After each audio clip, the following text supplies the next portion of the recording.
Welcome to the dojo.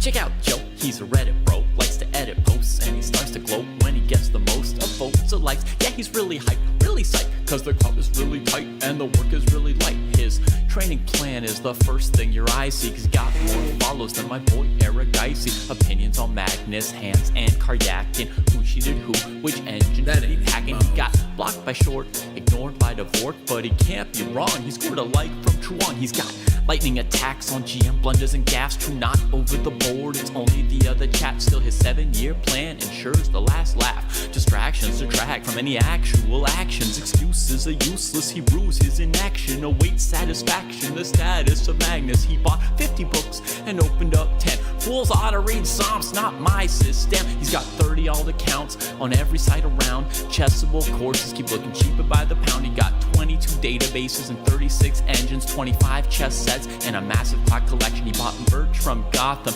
Bra and Naka, but his game history looked like some chess copy pasta. A GM coach that he don't listen to, and if you think it is, then yes, my friend, yes, this is you. But that all changed one bright sunny day when a friend said, hey, don't you know, welcome to the dojo, it's good to grow. Welcome to the dojo, I gave up on the easy. Sweatwork's what we need, G. Sweatwork's what I believe, ratings what I'll receive. Don't you know, welcome to the dojo, it's good to grow. Welcome to the dojo, I stepped away from easy. Sweatwork's what we need, G. If Sweatwork's what I believe, ratings what I'll receive. So Joe got into the business, stopped the app sickness, daily practices rhythm, he even upped his fitness. He found sparring cathartic, postmortems charming. With the plus equal minus, he was armed for ELO farming. With notepad and pen, he built up calluses, escape rating paralysis with lengthy game analysis. With sensei direction, he sold his collection. Read one classic and that was fantastic. Now he locked to the spot where they checking off boxes. Young prodigies and some wily old foxes. 3.5 points per box, that's shocking progress. Goal nearing, cohort cheering, Joe doesn't hear it. He's monotasking, no relaxing, concentration maxing. One book, one board, one set, one thought. Work will work, will work, work, never stop. One book, one board, one set, one thought. Work will work, will work, work, never stop. Now occasionally, he peeps the world of the tweet and laughs when he sees the player that he used to be. Blank face staring, complex plans comparing, while he's dojo training hours a day, playing out positions, transpositions, and growing his board vision. Transition from poser to player, focus without a care. He leaves them complaining in his dust, staying with their week-old ratings. Blast past his week-old rating, each week's a new occasion. He never takes vacation, the work is entertaining, the growth he's maintaining. And now Joe is explaining, hey, don't you know, welcome to the dojo, it's good to grow. Welcome to the dojo, I gave up on the easy. Sweatwork's what we need, G. If Sweatwork's what I believe, ratings what I'll receive. Don't you know, welcome to the dojo, it's good to grow. Welcome to the dojo, I gave up on the easy. Sweatwork's what we need, G. If Sweatwork's what I believe, ratings what I'll receive. Welcome to the dojo. Welcome to the dojo.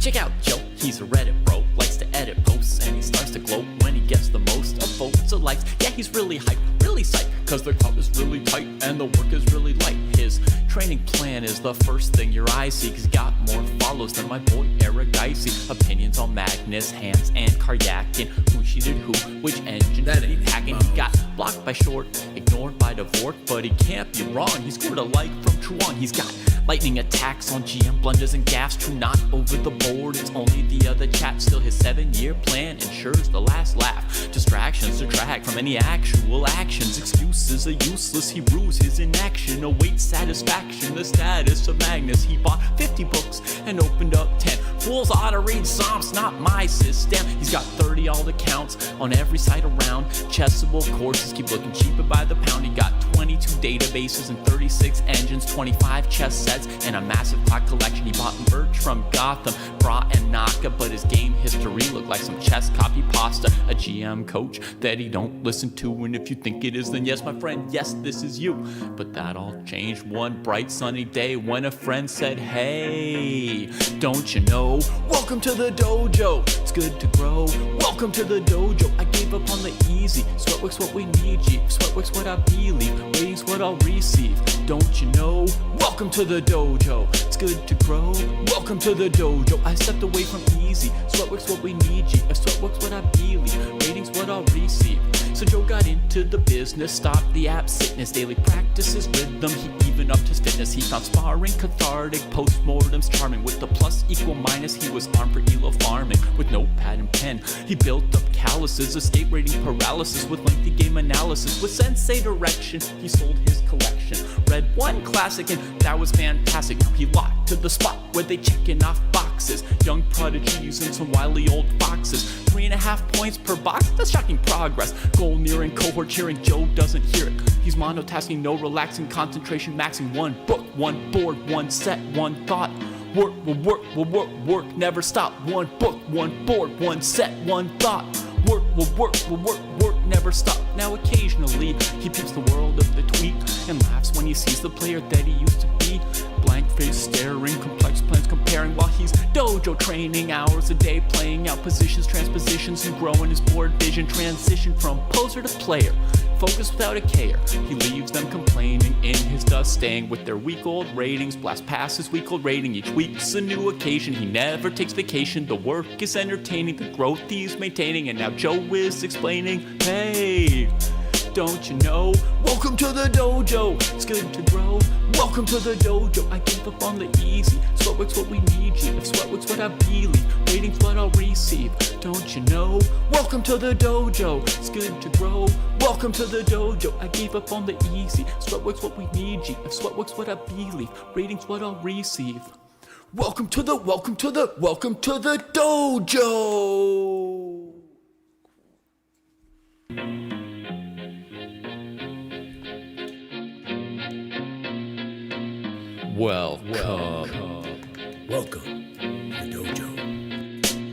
Check out Joe, he's a Reddit bro, likes to edit posts, and he starts to gloat when he gets the most of votes or likes. Yeah, he's really hyped, really psyched, cause the crowd is really tight and the work is really light. His training plan is the first thing your eyes see, cause he got more follows than my boy Eric Dicey. Opinions on Magnus, Hans, and Karyakin. Who cheated who, which engine That did he ain't hacking? Mouse. He got blocked by short, ignored by divorce.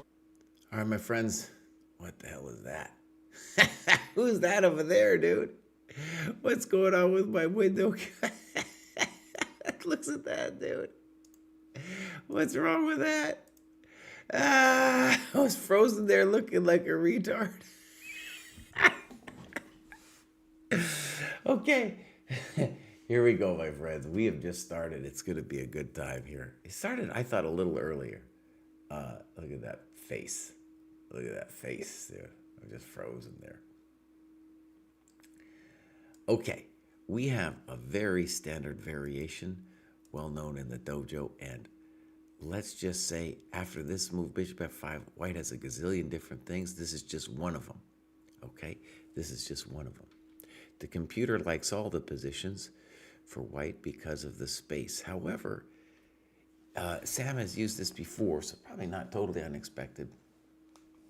And this move, Bishop E2, I don't like in general. Of course, it's a computer-driven move, but just strategically, I don't like it because I don't think White should ever take that pawn on H5. So, for example, C3 builds the position, but also maybe intends Bishop H5 because then the C2 pawn isn't hanging with some Bishop C2 stuff. Okay, I think, Black could do a number of different things. I'm sure Bishop G6 is fine. White's intention after Bishop G6, I'm certain, is Knight H3 to F4. So, White is the one we're going to say has won the battle of the opening. In terms of getting a little time off the clock, I don't believe in this as White. Oh, there we go, A5, A4. Good. And now we could prevent Bishop H5 if we were worried about it with the simplistic Queen B6.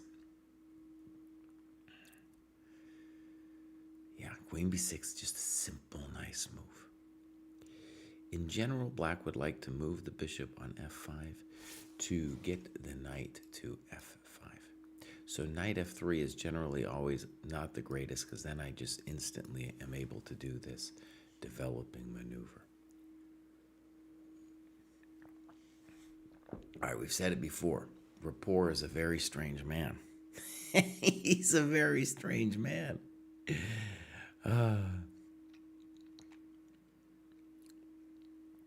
This is what we're definitely going to call a provocative move, because after bishop e4, I guess you're playing rook h2. You know, I guess you're doing that, buddy. All right, here we go, knight g6. Oh, I can never take here because this bad boy is hanging.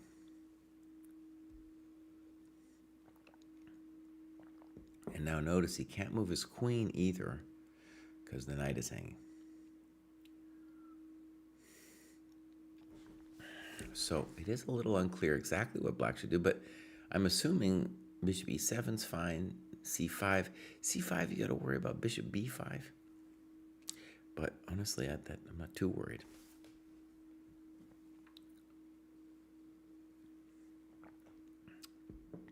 I'm not 100% happy about knight g6. The knight, yeah, let's just say black has one problem in this position. It's really the knight on g6. How to fix him. And also the king is, well, first of all, I think white has more problems, but black has to figure out the knight and to figure out where the king goes. Oh my God, we have one draw result. I don't even know who it, I got to look closer at who it is. Looks like Prague drew as black. The guy as white didn't even want to fight. Okay, so as I said, whenever knight f3 comes, we're interested in moving the bishop e4 or g4 to get rid of it. Our bishop is poor. The bishop that we've basically paid a lot to get the bishop outside the pawn chain, the light square bishop. The poor bishop, so we're going to try to trade him off.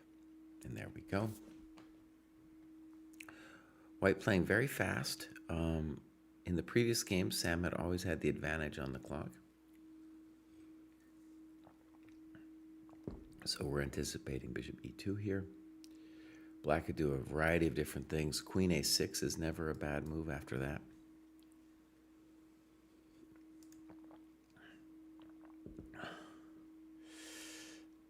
And let's see.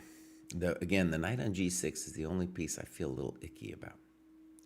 Sticky in the icky. Queen a6, I'm a GM today.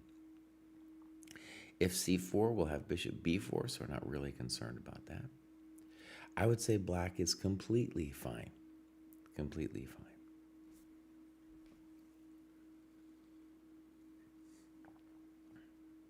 All right, c4 is a very ambitious move. And I don't like it. If the pawn were on a2, I think I would be much more happy with this. But since bishop b4 can come, and we then can reorganize our pieces real nice, then I don't like it for white. So it feels a little bit like white's pressing his luck with this move. Hi, Nordovich. Knight b6 immediately. I'll say I'm a little surprised because it's not so much that on b4 I want to take the knight or anything. I wanted to get my other knight over here. All right, so Sam says this is a bad pawn structure for you, buddy. Now, if I was white, I would consider knight c1 to d3, looking at b4. Like maybe here and b4. Oh, I'm a GM today. I feel like we got to fix this knight.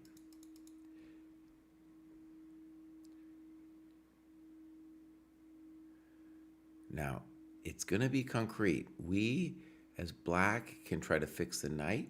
That's one plan. We could try to play b6 as another plan.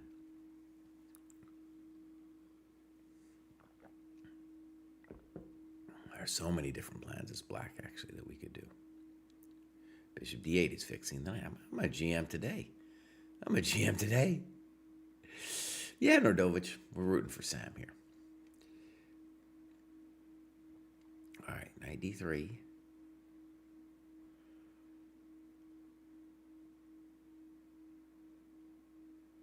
So long term, f6 immediately.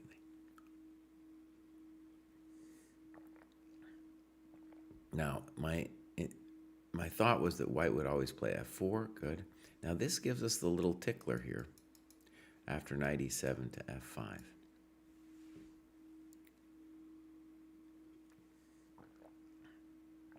And nota bene, we might have ideas of like later fe, fe, and g5, maybe. We can decide when to do it, because in general, it's not the greatest thing for white to take on f6. There we got finally fixed our knight. I've been talking about that knight for a while. To my eyes, black looks fine, but the computer a lot of times likes the space advantage. And what we'll say about the space advantage is, even though this is our good bishop, he is kind of imprisoned with all these pawns. And so b6 would be the frisky move for black. Frisky because then this becomes weak. Makes sense. One cool thing about these positions is black is the one who gets to decide. Well, black gets to decide this one, and white gets to decide this one. So this is a prophylactic move working against black achieving b6. Bishop e7. I think Sam is now dreaming about rook over and Grover.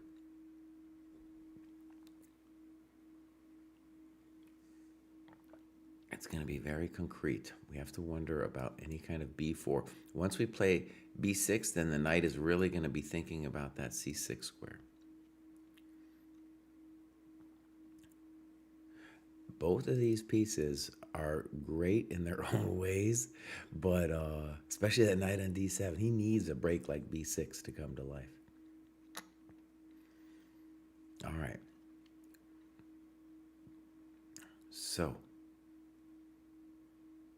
how long since Rapport has been in a Berlin? I don't know what that means. Oh, Rapport has an amazing style, dude. No, I mean, he's definitely a friend of the dojo in terms of his style and his lifestyle and his hair, you know. But me and David lived with Sam for a long time. David's known Sam since he was like 12. And I've known him less so, but I've definitely known the kid. And it's a cool story, too, where he's making a comeback after falling from 2,700 grace. Okay, so Rapport blitzed all these moves. And I was finally thinking,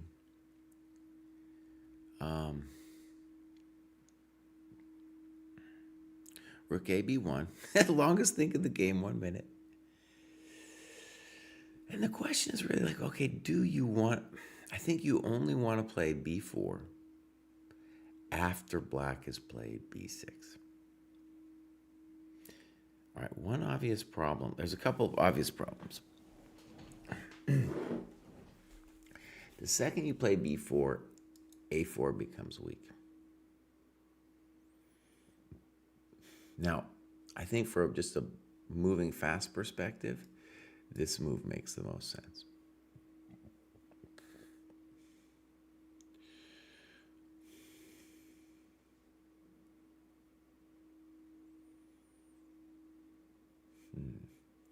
We also want to note that if takes and rook takes, I'll get a millisecond to be able to play b5 because you can't take.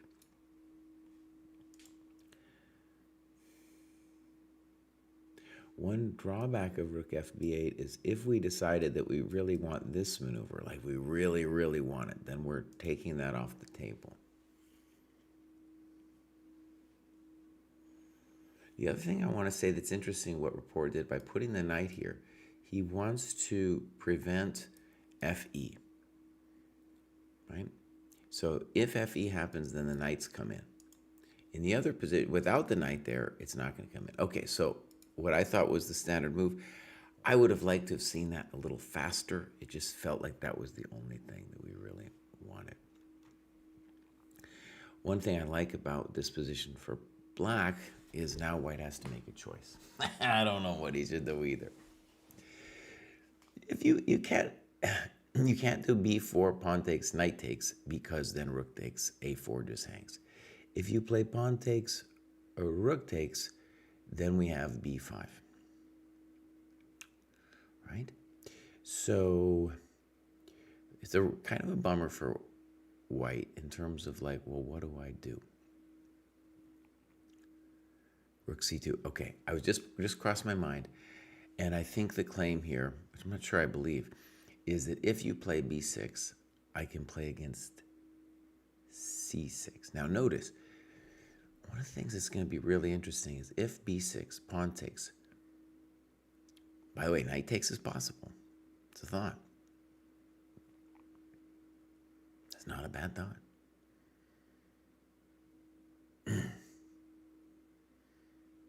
Maybe he should just play b6. So b6 is looking pretty good. One nice thing about b6 is both recaptures are plausible.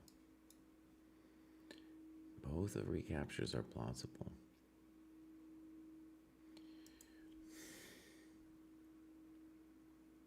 If you were going to be nervous about it, you would say, well, in this position, I'm just too concerned about that. I don't know. Maybe you should be, maybe you shouldn't be. Okay? Notice that our knight, which was terrible, is coming to life in this variation. And then if in this position, I think black is fine, honestly, but you could be concerned about this kind of thing, maybe here. Notice that this knight is a genius. He is working hard, and this bishop will eventually dream of talking to this pawn. Notice, though, this knight, he's a great knight. Oh, man. He's keeping this pawn in check, this one in check. We got to move. Rook a6. Potentially a very clever move. So he's saying b4 I'm not afraid of.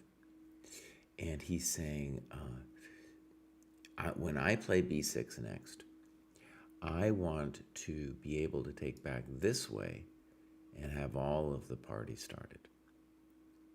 Even if I take back this way, honestly, the cool thing is then that rook will be ready to go because this rook is already defending this pawn.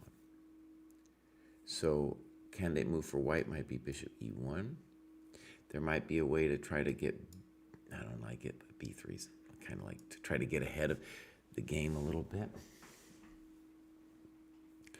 I think in classical chess too, but here for sure, is that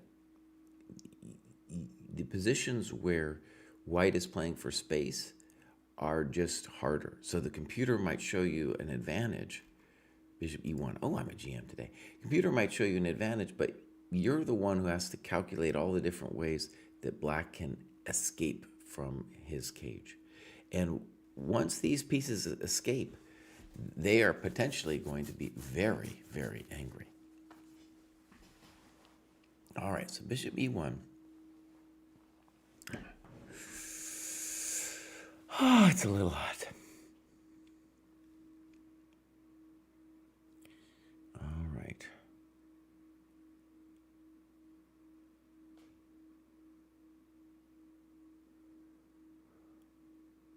Bishop d8. Simple chess. All right, beautiful. b3. Remember I called that move? So one of the nice things about waiting until then is if b6 happens, I might want the option of rook b2 to defend this pawn, but I don't want bishop a3 to whack me. So at least now that's not happening. Now notice, white's position could really fall apart. This guy's loose, this guy's loose. And now we get king e8, which is a little bit of a weird move to me. And I'm going to go ahead and say I don't get it. There's an argument that he's like getting closer to the d7 pawn. Okay. So like Maybe we move the knight somehow, somewhere, and then we get to the king to d7. Maybe also just a waiting move to say, hey, white, what do you want to do?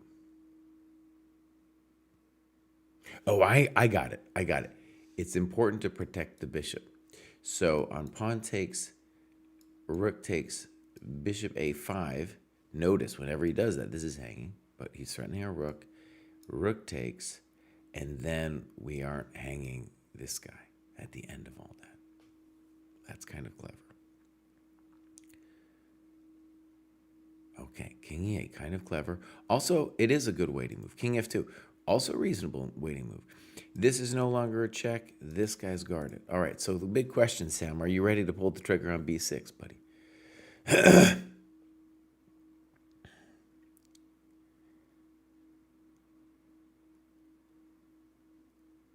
All right, lots of comments, good comments in chat. And here we go. I'm going to do one quick thing with the stream here.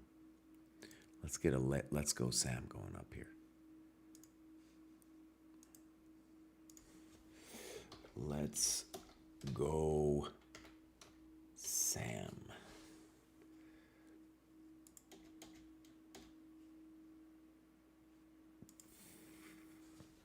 You got me wrapped around your finger. All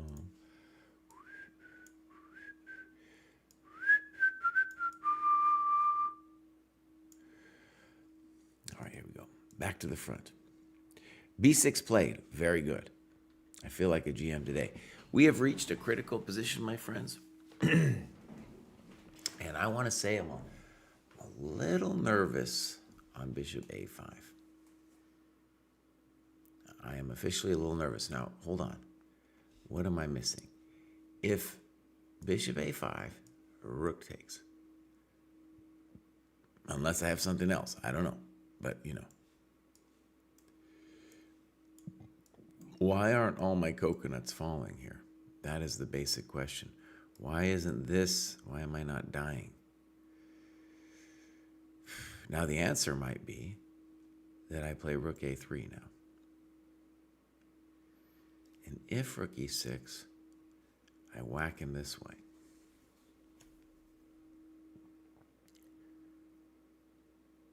Holy smokers.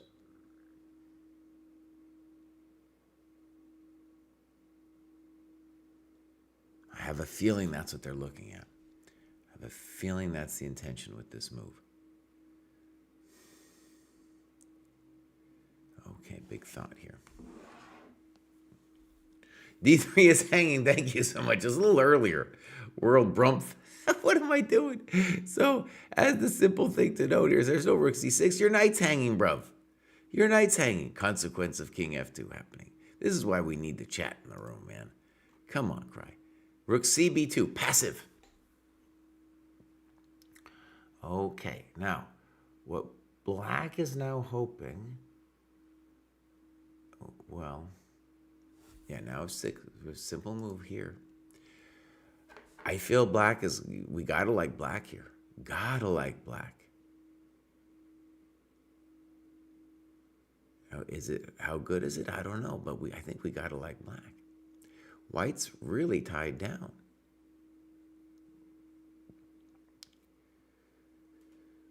Now, it is a challenge to try to imagine what I would do next, okay?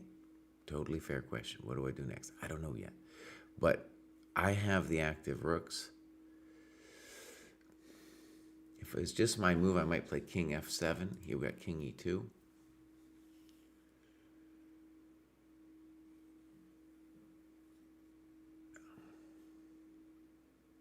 Let's see. He wants a good... He really would love... King e2, like, you know, it doesn't really improve our position too much. Bishop e7. Ooh. Now, that kind of invites a draw offer with king f2 and then bishop d8. I definitely think it's true that if white ever lost this baby, it wouldn't just be the loss of a pawn, but the knight would just become a beast.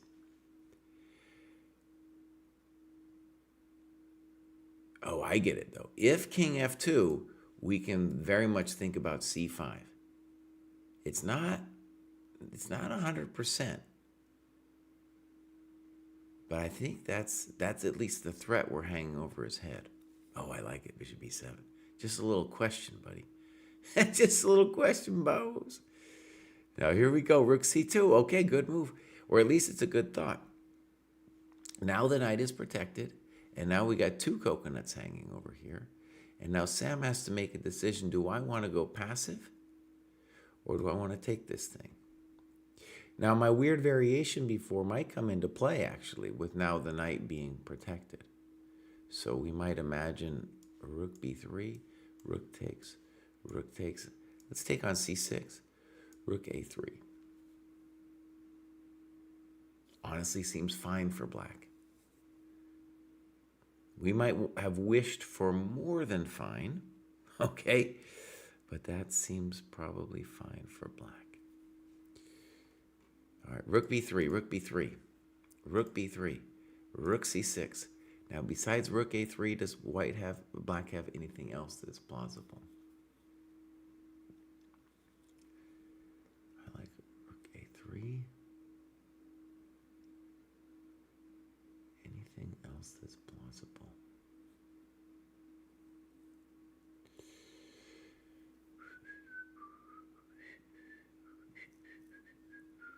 In general, it seems suicidal to give up the pawn, but when we were looking at that position, like this rook is also getting very active. He's not only winning this pawn, but this check is huge.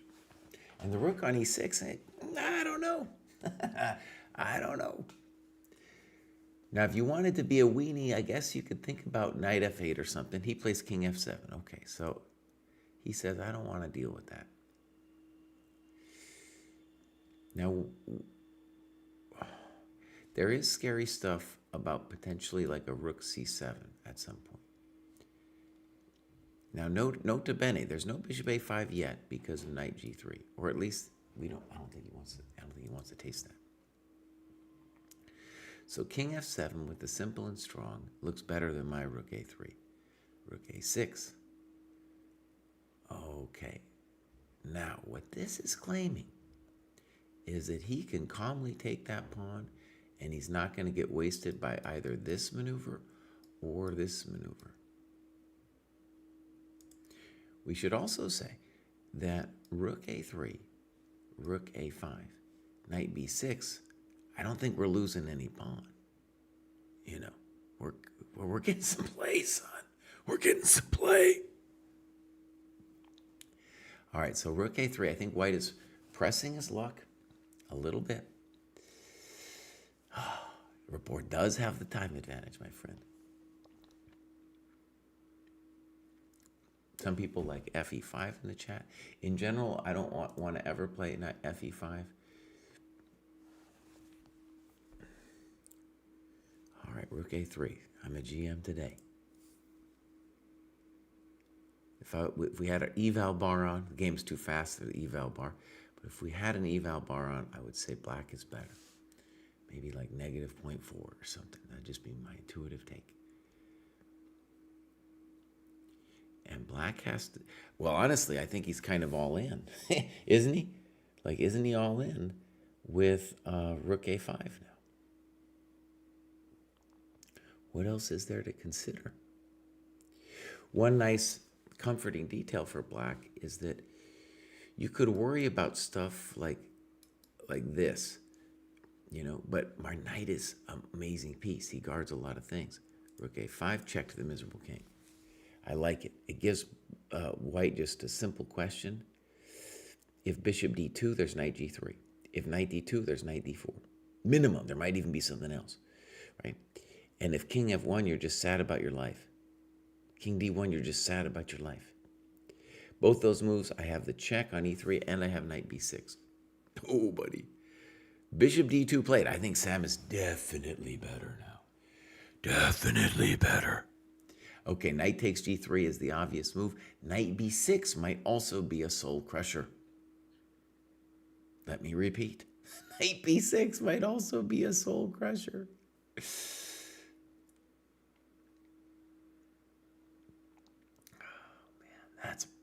it's getting rough here for white. He snaggled a pawn that's far away from queening, my friends. So, move played, knight b6. I'm a GM today. Oh, buddy. Oh, here we go. We got to move. Knight c1. If I refresh, it's not always going to do this thing where I think once I start a variation, then I have to click on the move for it to wake up. Okay, knight c1. That is potentially annoying, or he is saying, ooh, look at that, knight g3 check to the miserable king. Ooh, very sweet.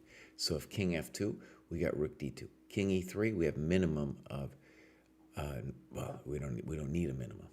We don't need a minimum. I think he's cooked, bruvs. Now I think, king f2, I just knight e4. I could also, oh, it's so simple. It's so simple. Welcome to the dojo, Richard. King d1, okay. So default move, I think, is rook a3, hitting the knight on f3.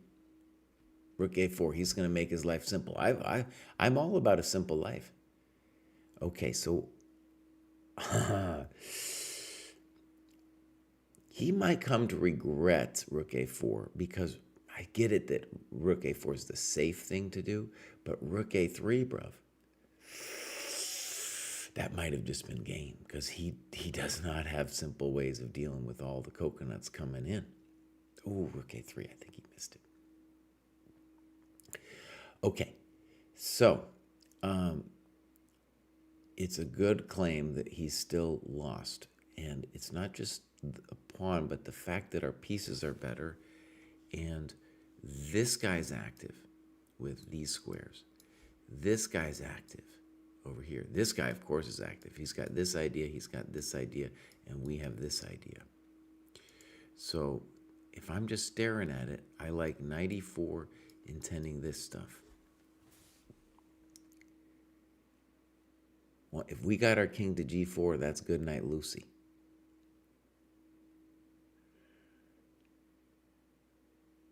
And knight e4 looks pretty good.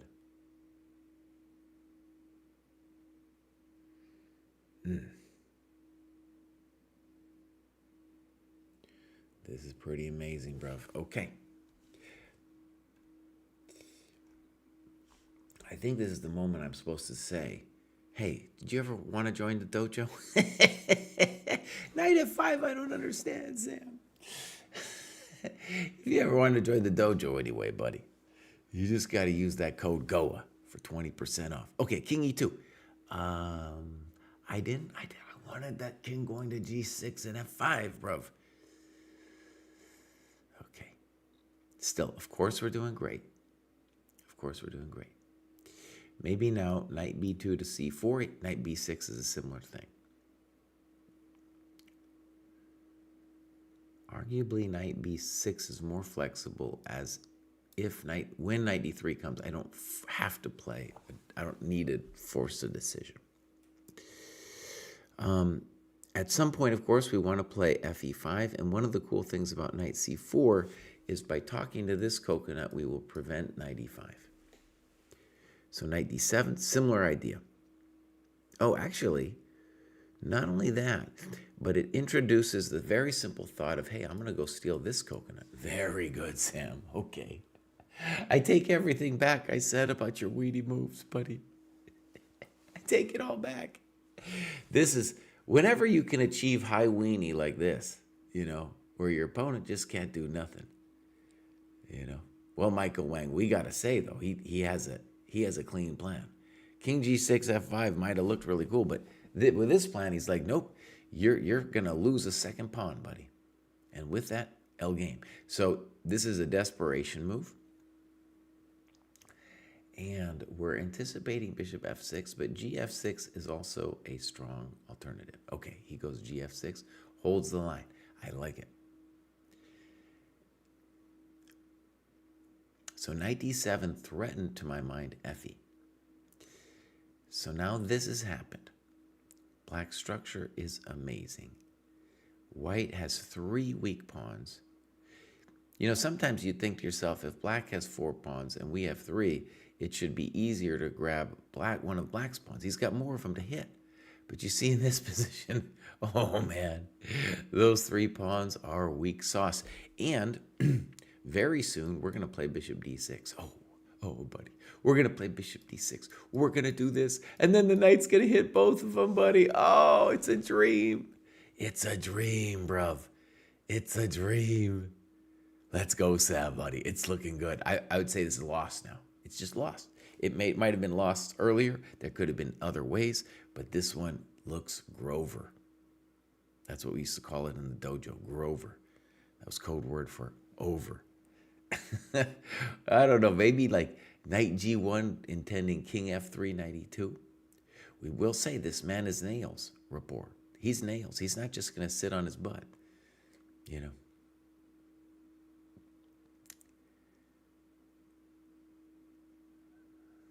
We got suggestions from Michael Wang about bringing the king to h3. Conceivable. It looked sad, though, it's got to said. It's got to be said. That looks sad. All right. GF6. He's hosed. Oh, man, he's totally done. He's totally done. Oh, you know what I want to actually do? This will be for the next game, too. So, by the way, we're going to get a quick break after this. And then they're going to play game 2. So what I want to do is I want to find the live stream. So FIDE, Rapport, Shankland.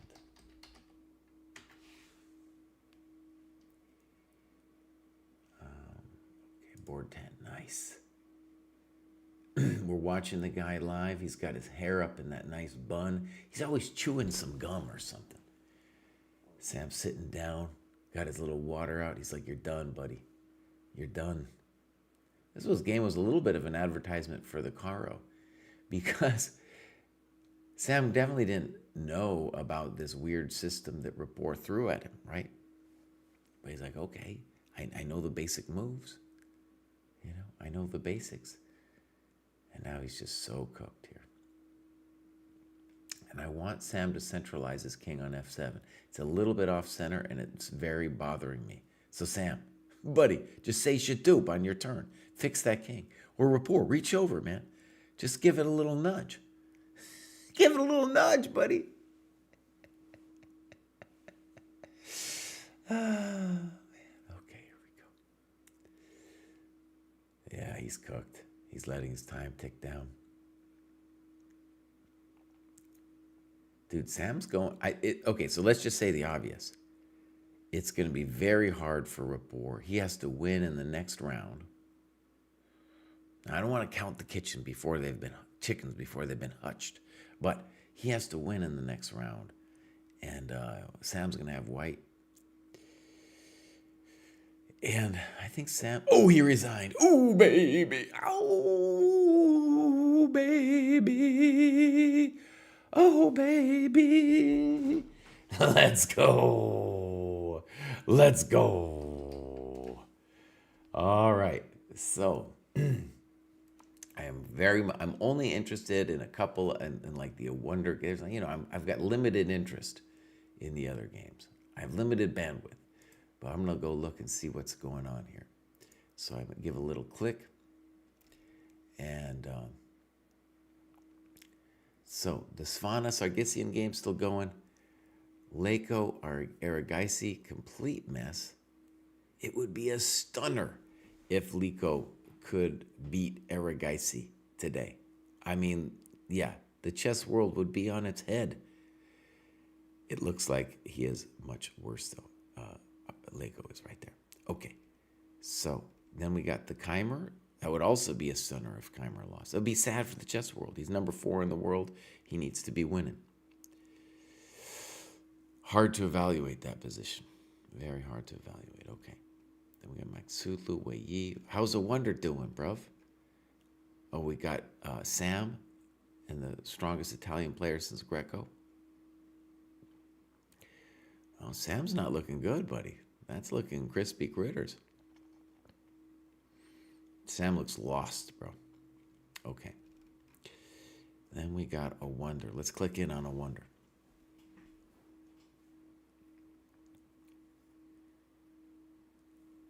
So, again, there's thousands of interesting games. We cannot cover them all.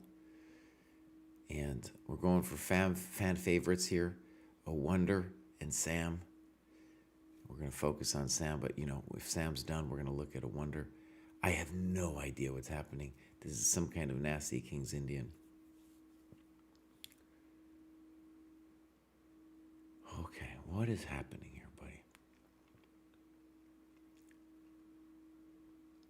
Well, the basic take is that black is just better because he's going to take here.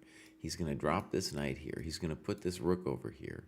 And our only weak point can't be got. At least that's what it looks like, that it can't be got. All right, so always count the pawns, Jesse, right? So GH, knight e6, technically it'll be equal pawns. But I definitely like black. Well, actually, also we got to say when knight e6 comes, the knight has options. It's not just d4, but probably f4. Even stronger. Looking super strong.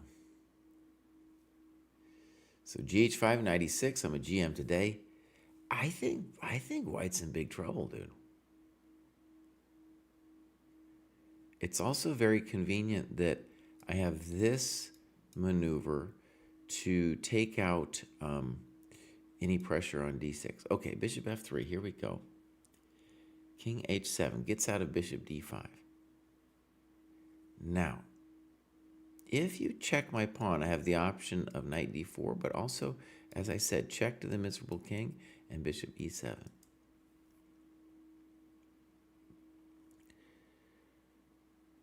White is going to reroute the knight, but notice the knight was the only thing kind of doing something to us, right? Okay, we have a lot of options here. He says check first. It's a good practical thing at the least. Tell us, white, where you're going. Makes sense. It doesn't want to get cut off. Now we got lots of moves. Knight d4, knight f4, knight g5. White will have bishop e4 check, and that's a good thing. But king h6 is a good thing too, because I want to come up to this. I want to come up. King h6 might be a valid move, saying that I don't want to allow that.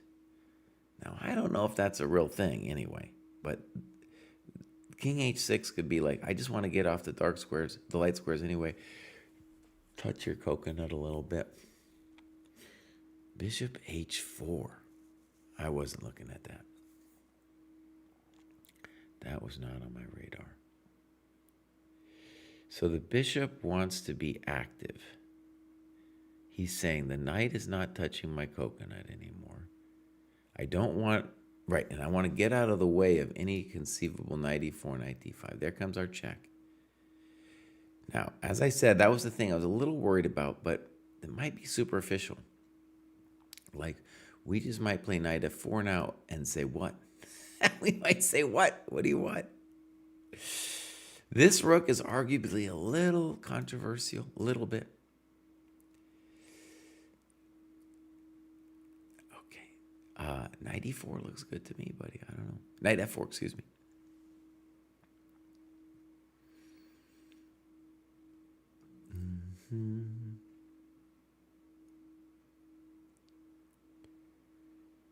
I think our Eric guy C1.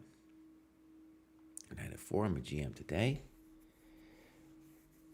All right, so looks like white is going to lose a pawn, but he does have an amazing knight. And black can choose between knight h5 and knight g6. Knight g6 is more intuitive, and then take with a rook. Oh, he takes with a king. Spicy. So the king's going to come to f5. Nice move. Nice move. The king wants to improve himself. The bishop, as we said, can always go back to e7. All right, so this is looking very powerful for black. White definitely needs a good move. King f5 is he's just going to be a strong piece. I think we would expect rook ed1 here. ED1. Oh, he's in big trouble. Rook ED1, right? I'm guessing bishop E7.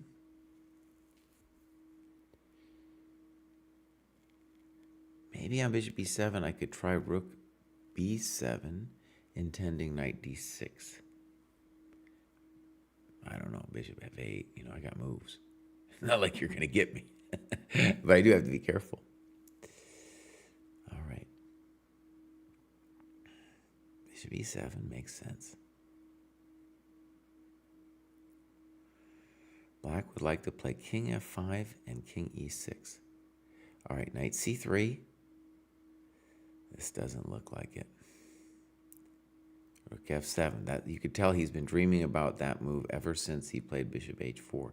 Honestly, I think the knight's going to have to go back to E4. I don't know what his thing is. Yeah, bishop H4. That's what he wanted to do. That's been his dream. I have a dream. Okay, rook D2. Now, one of the things we've known about this dude Sargsyan is he's nails on the defense, dude. They call him nails. Now, we definitely need to fix our rook on A6. Bishop G5. Maybe superficial, but it doesn't really harm our position. You got me wrapped around your finger. Oh. We got Michael Wang complaining about the rook. Okay, rook H7. So we're going to do a little Manhattan transfer here. Rook H4. Yeah, buddy. Yeah, buddy. Make him go passive. Oh, that's a nice move. Rook H4. Oh, he's coming back with a little talkie-talkie of his own. Now, can I take the pawn, or is there a dirty trick? There is a simple and dirty trick. He wants to play rook over Grover. So we're anticipating king F5. But this man that he's facing is a dirty animal, so we got to be careful. We don't have much time.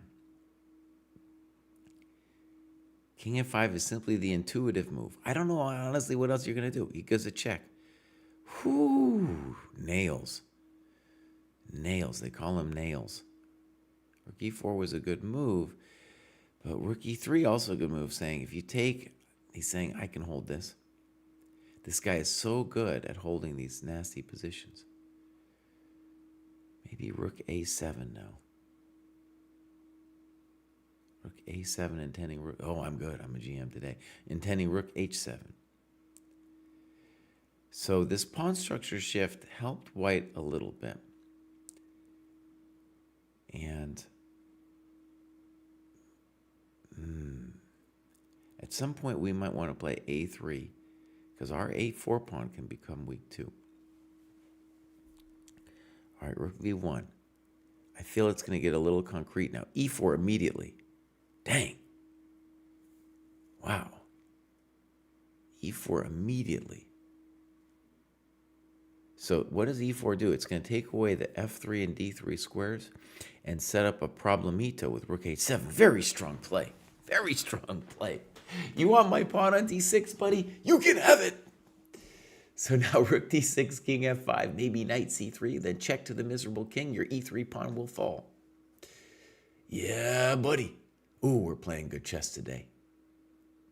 Again, this guy can defend any position. He don't play. Okay, here we go. Check the miserable king. Now, king G4 makes sense. Rook A2 makes sense.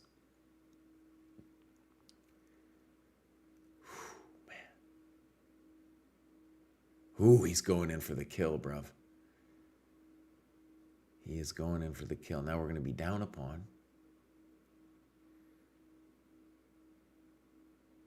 Now, I don't think we can take it. This is the problem. Well, we could play check first and then take it. It's getting pretty hot, actually. It's getting a little hot. If we play rook A2, there's rook F8, and we haven't done ourselves a favor. So we've lost our control. We got to say it. We've lost the control.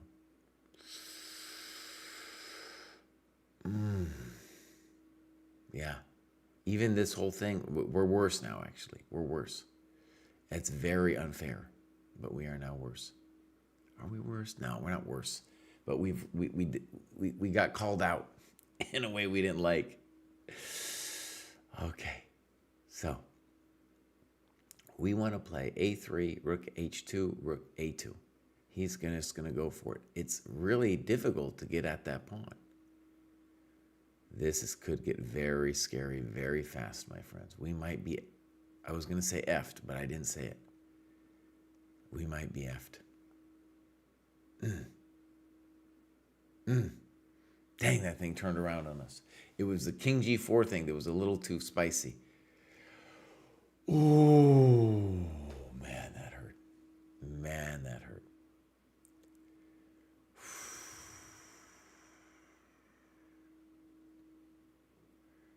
I mean, C6, I'm not seeing the magic. I am not seeing the magic.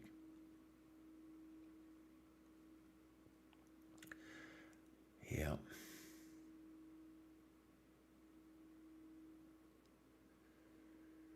Oh, we're hosed. Dang it. Oh. Okay, he's saying it's not over yet. Probably is over, though. He's fighting. Okay. Okay, two people can be nails here, friend. Now, King B2 looks winning.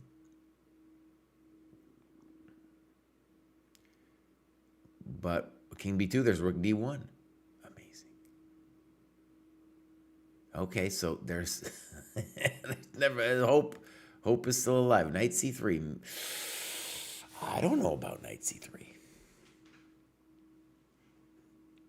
Bishop B. Okay. Okay, all right. Knight C3. He's definitely holding on to his advantage. Black would need something amazing now.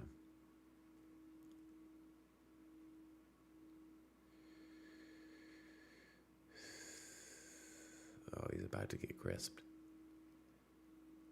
All right, so the default move is Rook A2.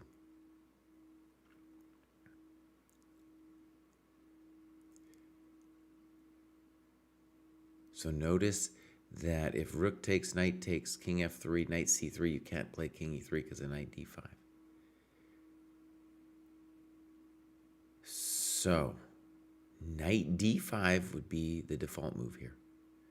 Knight D5. He plays Rook A7. Also looks strong. Now, does Bishop... Yeah, he's trying to mess with us. Bishop E5. I thought Bishop B6 maybe too, but okay. We are trying to achieve a drawn position somehow. King F3. If we get a chance, of course, that's what we want to do. If C7, we have Rook H8 or Bishop takes King F3. Rook E7 looks very simple and strong. The king does not want to play King F5. If Bishop C3, we have C7. All right, here we go. King F5.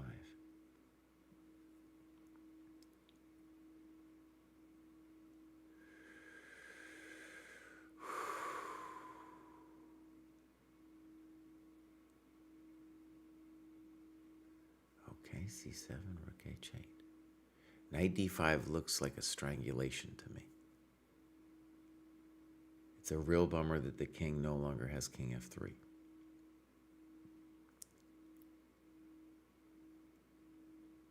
I think White's going to win this basic with King B3, C4, and that kind of thing. 10 seconds of moves is a hell of a drug, too. That's a long time.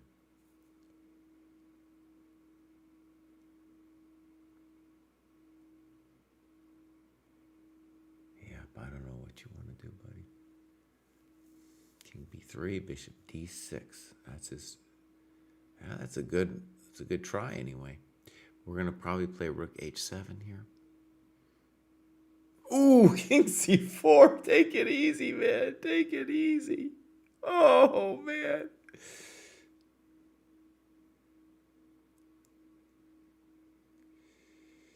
All right.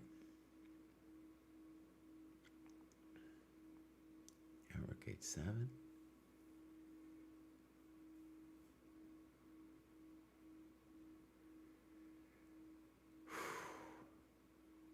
black is always going to be looking for some way to like sack the pawn.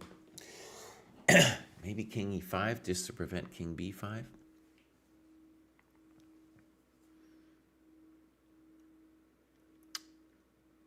King e6 maybe. Oh, don't lose on time, bruv.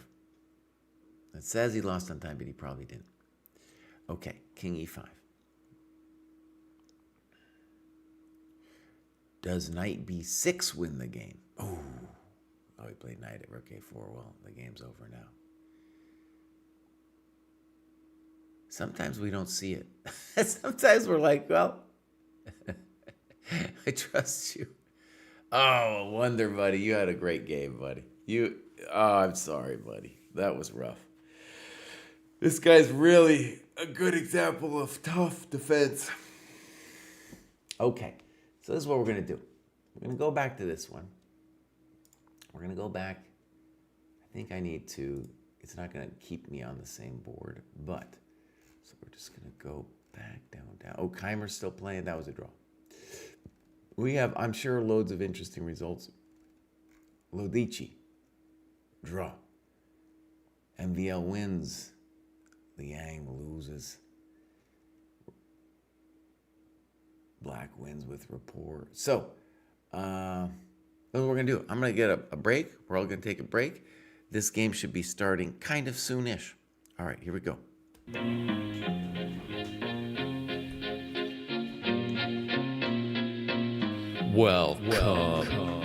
Welcome to the dojo.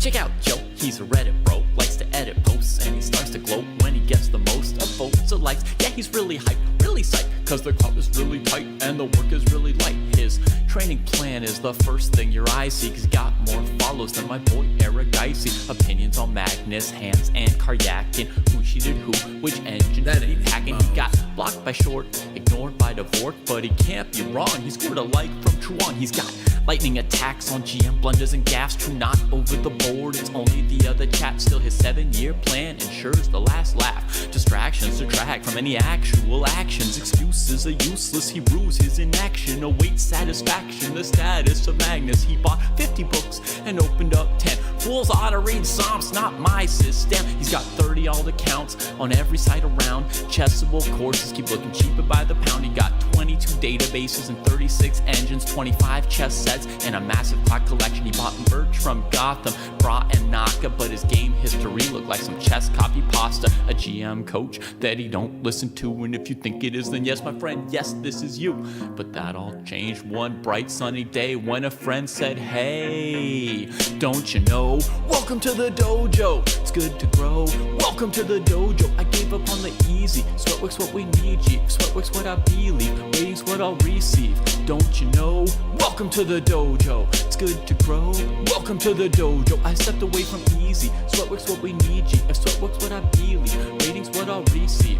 So Joe got into the business, stopped the app sickness, daily practices rhythm, he even upped his fitness. He found sparring cathartic, postmortems charming. With the plus equal minus, he was armed for elo farming. With notepad and pen, he built up calluses, escape rating paralysis with lengthy game analysis. With sensei direction, he sold his collection. Read one classic and that was fantastic. Now he locked to the spot where they checking off boxes. Young prodigies and some wily old foxes. 3.5 points per box, that's shocking progress. Goal nearing, cohort cheering, Joe doesn't hear it. He's monotasking, no relaxing, concentration maxing. One book, one board, one set, one thought. Work, work, never stop. One book, one board, one set, one thought. Work, never stop. Now occasionally, he peeps the world of the tweet and laughs when he sees the player that he used to be. Blank face staring, complex plans comparing while he's dojo training. Hours a day playing out positions, transpositions, and growing his board vision. Transition from poser to player, focus without a care. He leaves them complaining in his dust, staying with their week-old ratings. Blast past his week-old rating, each week's a new occasion. He never takes vacation, the work is entertaining, the growth he's maintaining. And now Joe is explaining, hey, don't you know, welcome to the dojo, it's good to grow. Welcome to the dojo. I gave up on the easy. Sweatwork's what we need, G. If Sweatwork's what I believe, ratings what I'll receive. Don't you know? Welcome to the dojo. It's good to grow. Welcome to the dojo. I gave up on the easy. Sweatwork's what we need, G. If Sweatwork's what I believe, ratings what I'll receive. Welcome to the dojo. Welcome to the dojo.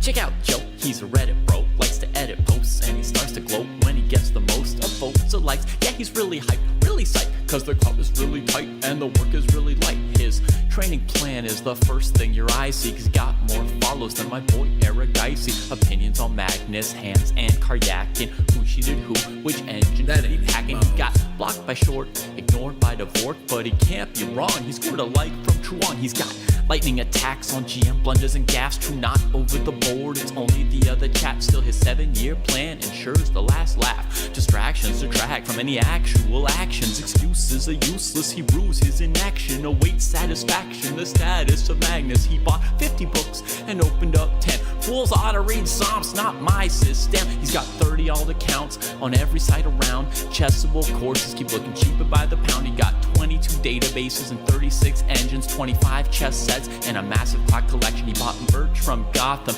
Bra and Naka, but his game history looked like some chess copy pasta. A GM coach that he don't listen to, and if you think it is, then yes, my friend, yes, this is you. But that all changed one bright sunny day when a friend said, hey, don't you know? Welcome to the dojo, it's good to grow. Welcome to the dojo, I gave up on the easy. Sweatwork's what we need, G. Sweatwork's what I believe, ratings what I'll receive. Don't you know? Welcome to the dojo, it's good to grow. Welcome to the dojo, I stepped away from easy. Sweatwork's what we need, G. If Sweatwork's what I believe, ratings what I'll receive. So Joe got into the business, stopped the app sickness, daily practice his rhythm, he even upped his fitness. He found sparring cathartic, postmortems charming. With the plus equal minus, he was armed for elo farming. With notepad and pen, he built up calluses, escape rating paralysis with lengthy game analysis. With sensei direction, he sold his collection. Read one classic and that was fantastic. Now he locked to the spot where they checking off boxes. Young prodigies and some wily old foxes. 3.5 points per box, that's shocking progress. Goal nearing, cohort cheering, Joe doesn't hear it. He's monotasking, no relaxing, concentration maxing. One book, one board, one set, one thought. Work, work, never stop. One book, one board, one set, one thought. Work, never stop. Now occasionally, he peeps the world of the tweet and laughs when he sees the player that he used to be. Blank face staring, complex plans comparing while he's dojo training. Hours a day playing out positions, transpositions, and growing his board vision. Transition from poser to player, focus without a care. He leaves them complaining in his dust, staying with their week-old ratings. Blast past his week-old rating, each week's a new occasion. He never takes vacation, the work is entertaining, the growth he's maintaining. And now Joe is explaining, hey, don't you know? Welcome to the dojo, it's good to grow. Welcome to the dojo, I gave up on the easy. Sweatwork's what we need, G. If Sweatwork's what I believe, ratings what I'll receive. Don't you know? Welcome to the dojo, it's good to grow. Welcome to the dojo, I gave up on the easy. Sweatwork's what we need, G. If Sweatwork's what I... All right, here we go. I think they're getting ready. This little stream I got watching them, they're not sitting at the board yet though. A little hard to know when it's gonna start. Let's go through those other games. So we'll start at the bottom. Oh, not that one. So, sometimes it really hoses me. All right, so there we go. We got, all right. So they drew, that was round 3. So here we go. We got this one. Oh, Wonder, buddy. That was a hard roll. Now you do get a chance, I Wonder. You do get a chance. This dude Grebnev is gonna go down. Oh, Ladici, man. I thought the guy had a great game. I don't know what happened. And then this famous battle of the old dudes. This thing is still going on. No one can beat anybody. And we got this Chimera Sipenko thing going. Dang. And Prague Dubov, man. Now, one of the amazing things was Dubov just made a draw instantly against Prague. And Prague said, sure, I'll take the white pieces. Okay. Leko Aragaisi. That looks like it's already started, but that can't be true, right? I think they start all at the same time, and this thing isn't moving. What's going on? I think somebody just has the pieces up wrong or something, you know? I don't think that's a real thing right there. Okay, and then we got this Fana dude. So in terms of my own interest, I got Shanklin's thing, obviously, and then we're gonna have a Wonder, and then Sevian, I guess. Arjun. There's a lot of drama. There's no doubt about it. This Arjun one, if he doesn't get through, it's like, oh man, what's gonna happen to the candidates? Same thing with Keimer. All right, I'll turn you guys on to something. Here's my little stream that I'm following on the side, and maybe I will occasionally bring this one up. Yeah, I'm going to put it on both of my little windows. Get this ready.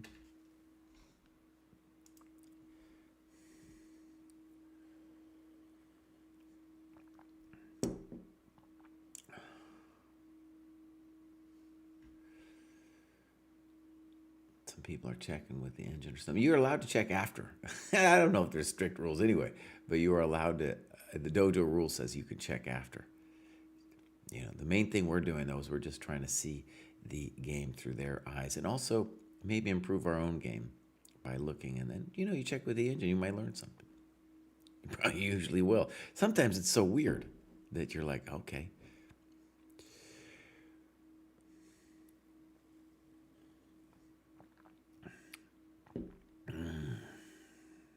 This might be technically illegal for me to watch them a little bit here. I don't know.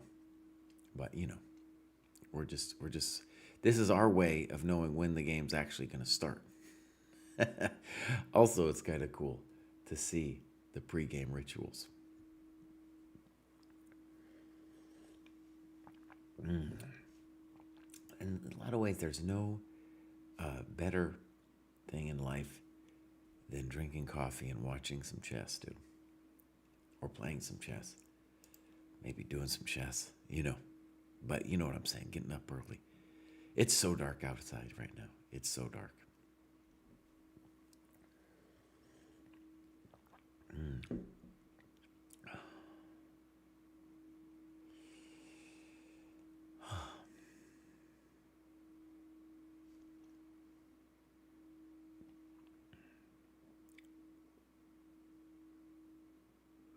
We had a weird comment yesterday, which I don't know how to take. But Shirov was, not Shirov, but his name is like Shirov Quantum or something like that. Maybe he's in the chat. Anyways, he was saying, no, I don't know anyways what Sam's condition was. He had a problem, a health problem. And he was saying it had something to do with like involuntary mouth motion or something. I don't know, dude. No idea. I once had a student, I guess he's still my student, but I haven't seen him in a while. He's got health problems. He's an older dude, but he's a very famous neurologist. And he can diagnose people from a distance, for all kinds of different conditions. Be like, oh yeah, that's that. That's that. So maybe he would be able to diagnose those little tiny subtleties like that. I have no idea.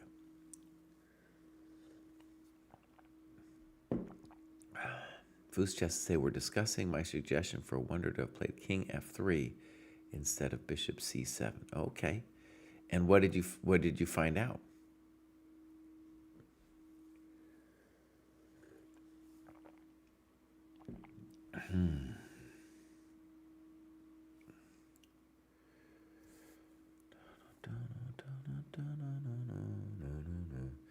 Here's our guy. He's showing up at the table.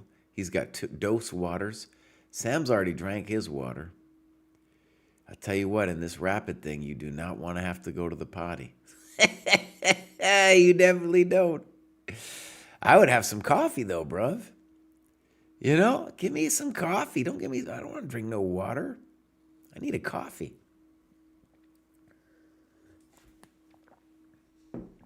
Water. The hell's water, dude?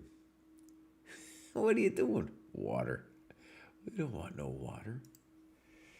Oh, this is going to be good. I don't know much about Rapport's, let's call it its backstory, but he also, like Sam, had a fall. You know, he was top 10. It was looking for a moment like he was going to be a world championship contender. He dropped a lot of rating points, you know, got depressed about chess. And interestingly, like his comeback wave had a lot to do in my head with helping Ding. You know, he was very successful in helping Ding be competitive in his matches. And it was both the Nepo match and then, of course, the Gukesh match. And Ding was just a depressed dude. So he was not just, helping with the chess, but like helping him with his own mentality, I think. And last time, that last game, oh, here they go. All right, my friends, we're switching views. We're going over here. We might not be able to see it immediately. Like that one might be faster. Oh, criminy. Here we go. All right, so Rapport. Is he going to gamble? You bet he's going to gamble, bro. Oh, he's gambling, all right. So, big time gamble. And here's a quick shot of them playing. Here they go, actually. You have to always make sure you go all the way to the edge for that. In any case, this is a very promising setup for white. And I think Queen D2 is the right move here. Sam doesn't care at all, bruv. He doesn't care at all. G4, bruh. What are you doing? G4. Hey, homie, don't play, dude. Homie, don't play. All right, so G4, knight C6. And, wow.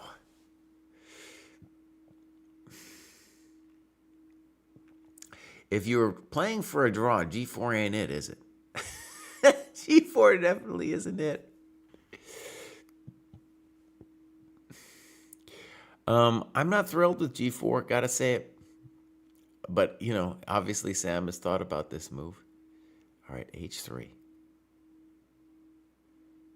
Okay, so the intention could be on E5. I'm just going to play knight E2, bishop G2. Get myself a nice setup. If you ever play G5, or you play H5, I'll play G5 and say your knight on F6 is poor. Now, what's interesting is there's a different perk setup where you play like G3. It's real slow. G3, bishop G2, knight E2, and then later you play for H3, G4. Now, DE here is an interesting momentito. It suggests, hey, maybe we are playing for a draw. So if knight E5, we're going to say F4 is good for our coconuts. So that's the cruelty of being white in this position, is that we can bully black like this.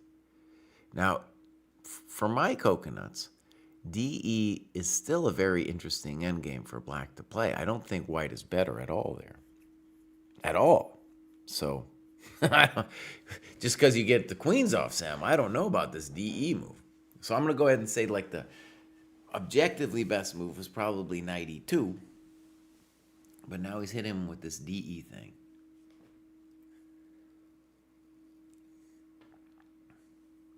I'm pretty sure pawn takes is fine for black. That F4, I don't like it. So this queen trade thing, we get this in a lot of variations. But right here, all of the positives seem to be for black. Now he takes with a knight.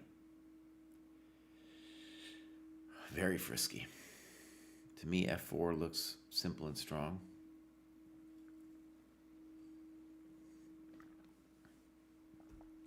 Yeah, simple and strong. Okay.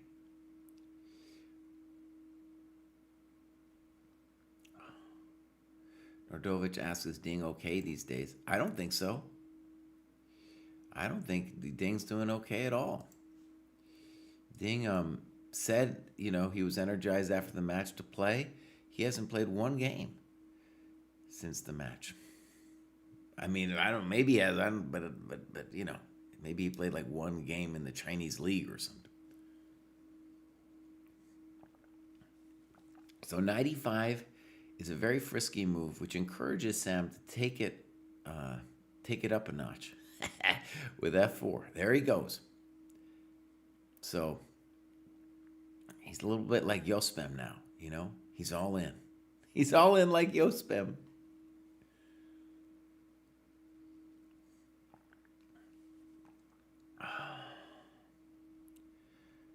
All right, knight d7.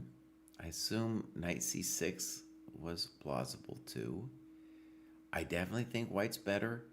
Simple moves could be knight e2, bishop g2, knight f3. All of them look good. I like knight e2 a little bit more just to put my bishop on g2 and feel good about life, but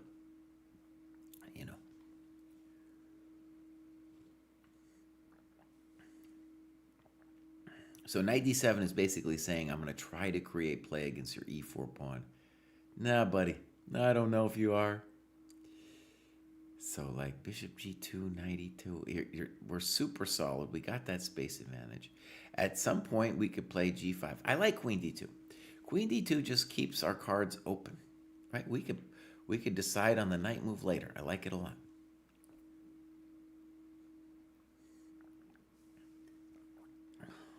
Also, if you play knight c5, I might want to threaten. Might want to play castles just to have a nice little threat. Castles in general, I get out of any queen h4 funky business. All right, knight f6 comes. He's definitely in a jam. Now, this suggests to us that we should consider knight e2, g3 so that we could set up g5 and there's no knight h5. All right. One nice thing for white is I feel like with bishop g2 and knight e2, his center is very well protected. Bishop g2 also really dissuades any funky b5s because we'll light you up.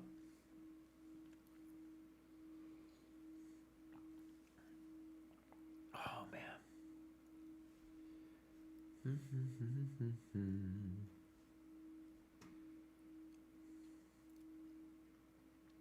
I just want to say, I think these castles long. Okay, good. Castles. Now I think bishop g2 or knight e2 are both reasonable. If you play bishop g2, maybe you're a little concerned about like a knight b6 happening to you. You have to deal with knight c4. Could be potentially annoying, but the knight's kind of a chump over there. Actually, we could just take it, bruv. Let's take it and then take it. So bishop g2 is definitely fine.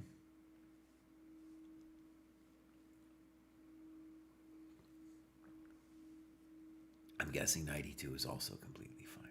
The knight on g3 is cool because he covers this square like a gazillion times, and then, like I said, he's looking to do this to you. I think, Sam, we want to be careful, Sam, not to think too much here, bud.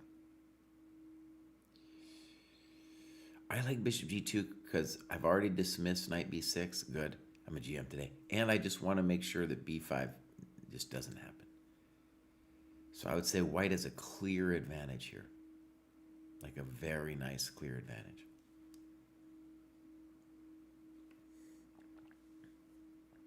Oh, man.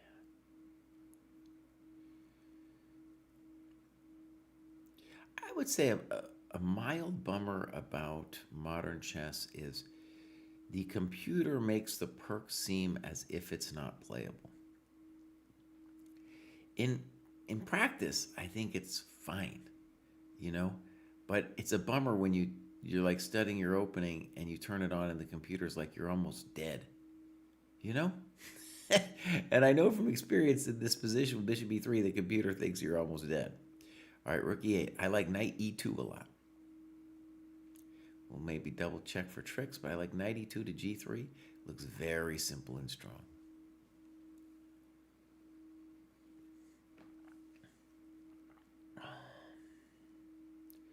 And it's a real bummer for black because it's very hard for him to even move at this point. Very hard to even move. I think Sam's wasting it, man. 92. I'm a GM today. That one was a little easier, but still, I got to say it every time I get one right. All right, rook b8. I'm guessing knight g3 now. And we might see a variation like b5, g5, b4, in which case I can just play knight ce2, and I feel really good about the life.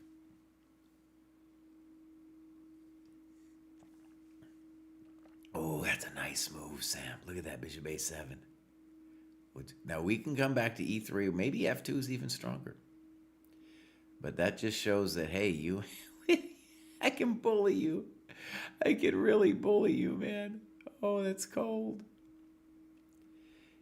Intuitively, f2 looks better than e3, but probably e3 is fine too.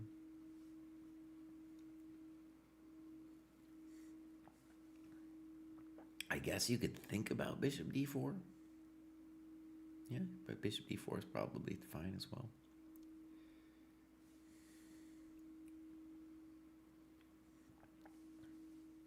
Sam's thinking about it. Sam's really playing this nice. Okay, so he goes back to e3. Now, it's a little funny. I guess the argument for e3 is that he is on that diagonal to h6. It feels funny because he's getting whacked by the rook, right? So you'd think d4 and f2 are a little bit more natural. My guess is they're all good moves. And the fact that knight g3 is going to overprotect e4, the claim is like, you're not really messing with me on the e-file at all. Yeah. Now one of the many cool things here is black had an idea with rook b8, and Sam's like, well, you need to find a different idea. You need to find a different idea, bruv. You can't play b5, buddy. You cannot play b5.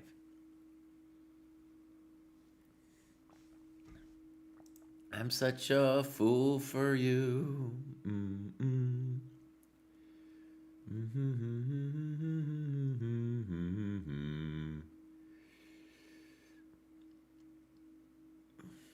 Nordovich says an interview with the site in 24, he said he was dysphoric and had problems sleeping.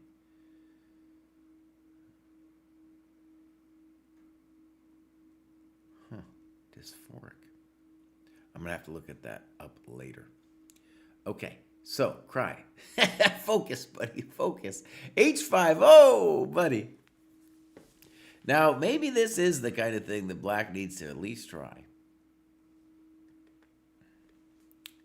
And here's where I wanted, maybe for something like this, I like bishop d4 better. Because then, we can do a g5 or whatever.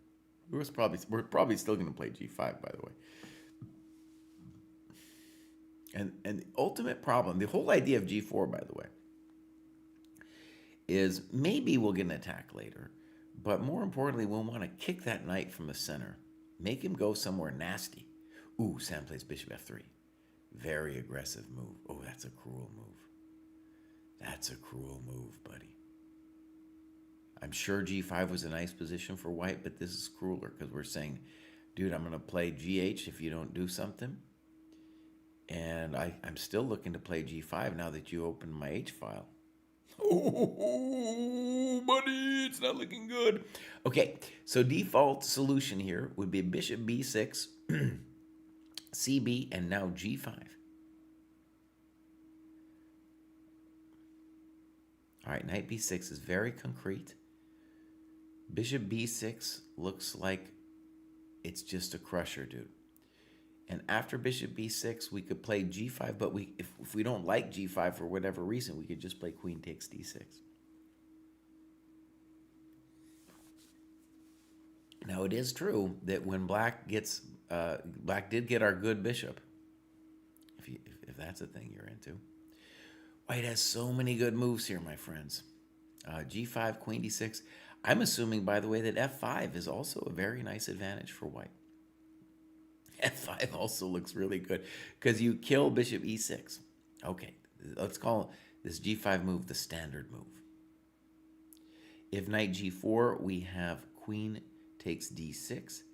If bishop g4, we have gf6. I think he is done. Oh, dude. I think it's over. Knight g4, queen d6, the queen trade is secured.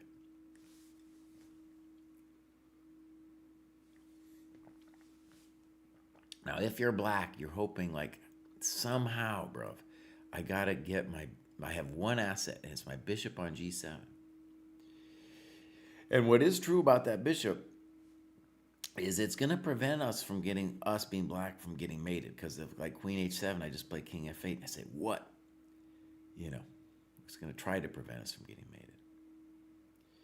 Now, if you don't want to exchange queens, I guess you gotta play knight d7. After queen d6, though, a little bit hard to know what to do. All right, knight h7, a truly nasty move. We're anticipating queen d6 here. Knight h7, presumably with the hope of bringing the knight around the mountain with like knight f8 to e6.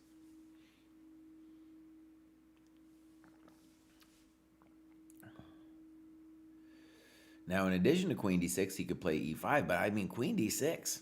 Pick up sticks. Let's go.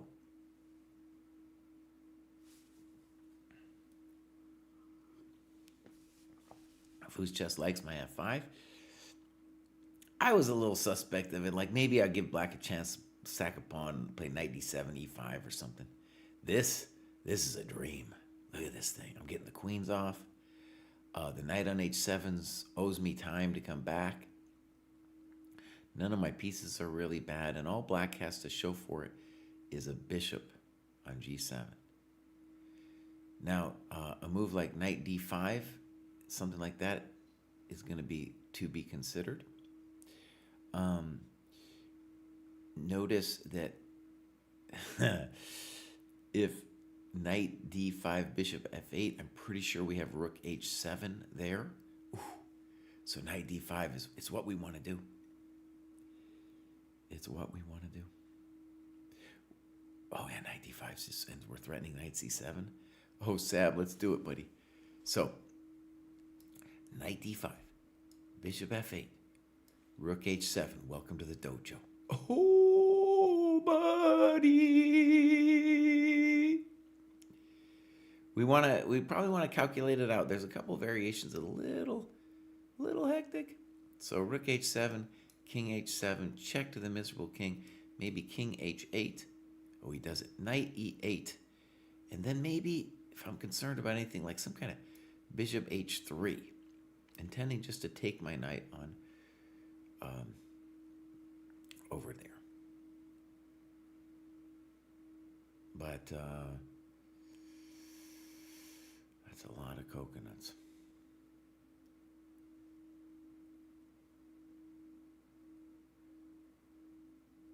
Okay. Now, on bishop f8, if I decide that rook h7 doesn't work, I also have rook f6. I don't like rook rook b6 maybe. Okay, so he plays rook b8. He believed us. Now, my good friends, we could definitely consider knight f6 right now. We could consider knight c7 right now. Things are looking good. We could consider e5. By the way, bishop f8, we could also just play knight f6, buddy. Oh, yeah, that's probably the simpleton. Well, no, knight f6, I don't like it as much. All right, so e5, very much a good-looking move. Knight f6, boom. Very simple and strong.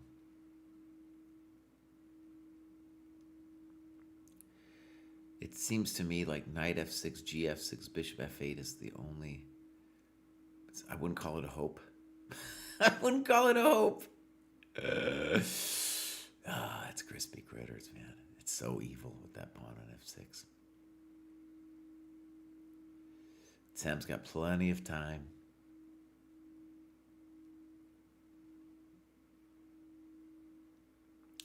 He's got him wrapped around his finger. We will soon play e5, and this bishop is going to be looking to d5. The knight, whenever we want, come to d4. You know, do some things.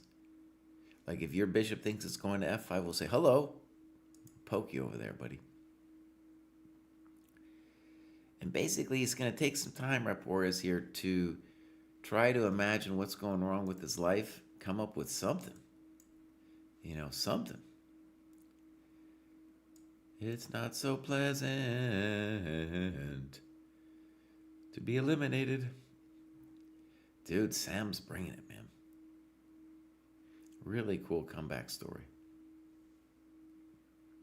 And actually, while we're here, I'm going to admit something. So I live with Sam in the GM house. And I've seen a lot of talented players from when they were kids. I did not think that Sam was going to make it, dude. I really didn't. You know, to be a top player or something, no. That wasn't on my radar at all. At all.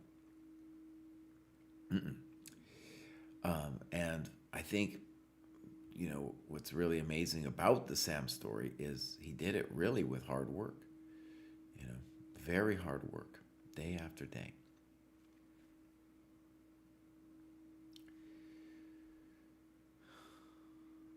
He also started late, like I did. I started like when he was around 12. All right, here we go. Knight f6, as predicted. We're guessing bishop f8 now. And the rook has several good moves to go to. Rook d3 is, of course, the most natural.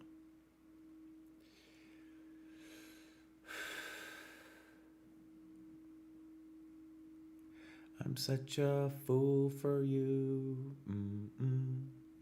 And pawn on f6 is a bad man. He's a bad man. He's a bad man. Also, bishop f8, we might just play here with the simple thought of like, well, I'm going to come here, son, and then I'm going to come here. And then it's time to resign. Yes, sir. Bishop h8. Oh, no, bro. Oh, God, no. Don't do it, buddy. Don't do it. Don't do it. All right, so the easy plan for white is e5, bishop d5, knight d4. Here we come. Yeah, e5 for sure. Let's roll. It's honestly, it's looking like it's time to resign. It's looking like it's time to resign. Yeah. Got me wrapped around my finger. All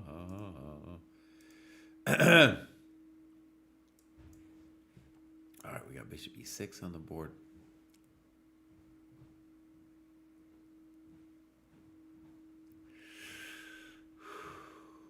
White has so many different good moves. Knight d4, b3. There's no rush to do anything, honestly. I like knight d4 best. Bishop d5 is fine. We're basically up a piece. And black can't even dream really of g5 because of this. Oh, and then we have a simple plan here, buddy. This is called the simple plan. Oh, any g5, it's Grover, as they say. It's Grover. It's so hard. We got our resigns on the boards, my friends. Sam did it, dude. Let's go. If you don't see it here, we can bring it up. This is this dude in the turban here. I don't know what we call that thing. Maybe that's a native Goan thing. I don't know. I don't know about it. But there is the result. Sam signing some score sheets. Sam goes to the next round, dude. He goes to the next round. Dang. Dang. You know, that's a big deal. Okay. So, I'm going to take it back over here. We're going to go check out a wonder. How's a wonder doing? And then I'm going to call it. Where is this dude? Wait, now this is confusing to me. So, come on in, buddy. anything. There we go. Bam. Okay. So here's our number 2. I got Fire Snap joining me. How you doing, bud? Good. So Sam won, and we'll probably end the stream soonish. We're just looking at a wonder here who has to desperately win as white. It looks bad too. It does not look like a good position for white.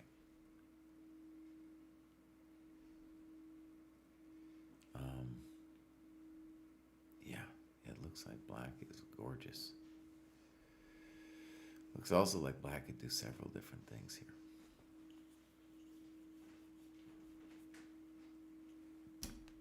Actually, what we could do, you need to comb your hair, bud, or maybe you just look cool that way. You just look cool that way too, man. Let's go. Liang, Sargissian. Maybe we'll get a live feed on this bad boy. I think we got here. No evil. Tie break. The evil. Only dojo evil. All right, so we got knight d3, rook d3, So we got 6 minutes here. c5. So just note, my friends, that a little bit of a similar dynamic to the last game, where we got that very similar pawn structure, just with reverse colors, where I thought a wonder was doing great as black. And here Sargissian's definitely also doing great. But a wonder has a plan, and it's just like, I'm going to play knight f1, e3, and then talk to you on one of these squares, depending on what life looks like by the time we get there. Also, you probably want to play bishop g5 someday, but then this pawn is hanging. Now, queen c6, fine. I'm going to guess f3. Let's play f3, bud. There's no need. He plays queen e2, fine. I think we'll probably end up playing f3.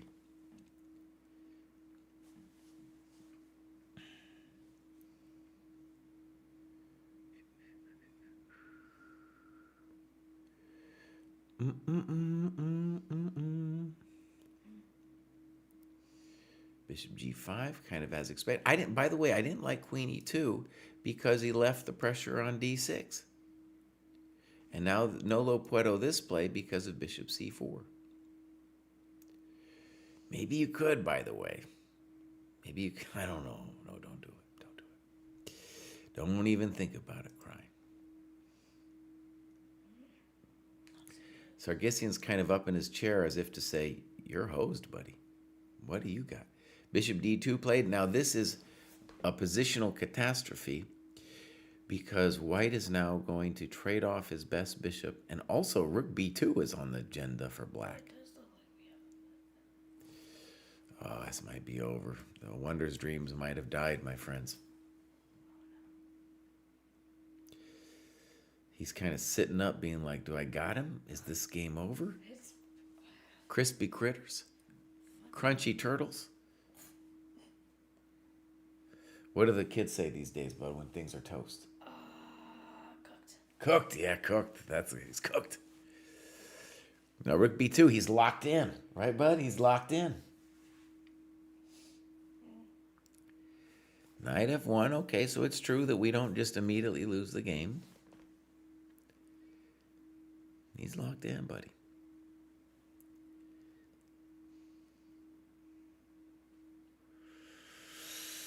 Yep, Gabriel here is trying to end all of our dreams.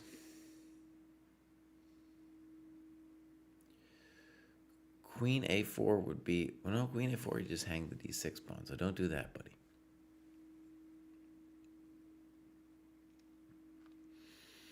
All right, simple building move, rook fb8. Queen e1, sad but true.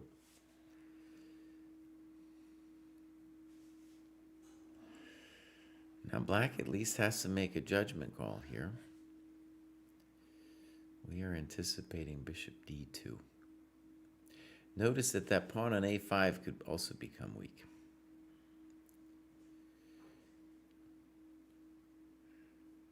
Anything is better here for black. Even this weird bishop e7. Is he about to eat a mint? Looks like he's about to eat a mint. You think he's about to eat a mint? Yeah, he just grabbed a mint. He needs a mint. Junior mint. He keeps chewing on his bottom lip. Fire Snap, do you know where Armenia is, bud? Yeah, there's a podcast that I really like, and the co-host is from Armenia. Okay, cool. This dude Sargsyan is from Armenia. And a pro-life tip, if you ever meet somebody with the last name ending in IAN or YAN, probably an Armenian. All right, he goes bishop e7. This is kind of a safety play. However, it is going to allow our boy. Oh, it's not going to allow our boy. See, I was thinking, well, our boy gets to play knight e3. He does not. Queen on e4 is, pawn is hanging on e4. I wanted our boy to play f3 like 3 million years ago, so now it might be time to play f3 so that we can play knight e3 next. Rook g3? You know, that's some spicy sauce, bows. I don't know. That looks like a superficial move, rook g3. Looks like king h7 just kind of meets it. Is there a special thing he's got after this? Maybe queen e3 next, intending rook g7 like a madman? I don't know. Do we believe it? No, we don't.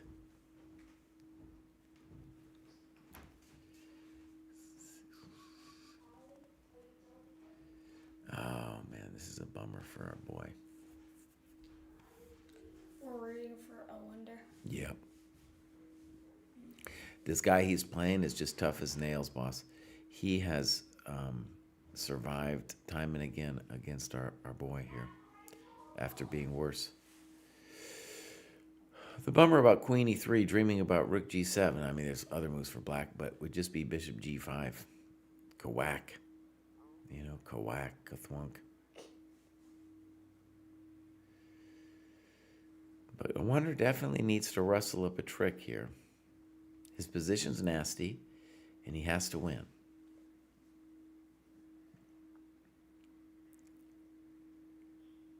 Nasty, nasty girls. It looks like he's reaching for that queen e3 move. We got a question. Doesn't a wonder get another chance? No, this is it. If he loses this, it's all over. He plays queen e2. What? What? That's a bizarre move. So he self-pins himself, maybe dreaming of queen h5 or something? I don't know about any of this. Maybe dreaming about if bishop h4 that we'll play rook g7, king g7, queen h5 with some attack? And then queen takes h6. Yes. Something like that? That's what I would usually dream when I'm playing a game. Okay, but good. Then it usually never works out. So queen e2 has a dream. One thing though, I wasn't sure he's threatening anything, because if you play queen h5, I mean, maybe there's queen e4 is hanging. Now, our boy Gabriel, he is in time pressure. It's a real thing. They're both going to be in time pressure. They essentially already are, but it's getting a little hot. So bishop h4, probably, that's maybe the computer would like that, but rook g7, queen h5, you'd at least be scared. Queen e8, simple and strong, holding the h5 square. However, it's also passive, because now the knight is allowed to play knight e3 now, because the queen is no longer talking to our coconut.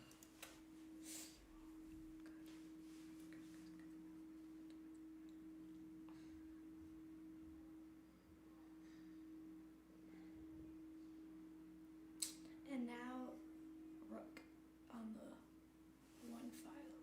One simple idea for our guy here is if knight e3, bishop g5 is again very sensible, because you've just pinned yourself. So we're guessing bishop g5 here for white, simple and strong. Feeling that might have been a time pressured move.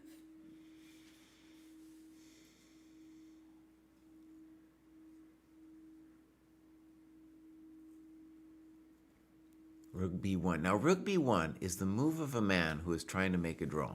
Okay? He just wants to liquidate the casino. He wants to liquidate the casino. I don't know. So this is not always the best strategy, liquidating the casino. Wow, that was very fast. Now, maybe just Rook B2 here. He might be wanting Bishop G5 too. Bishop G5 might be a real nasty move for us to face with Bishop F4 threats.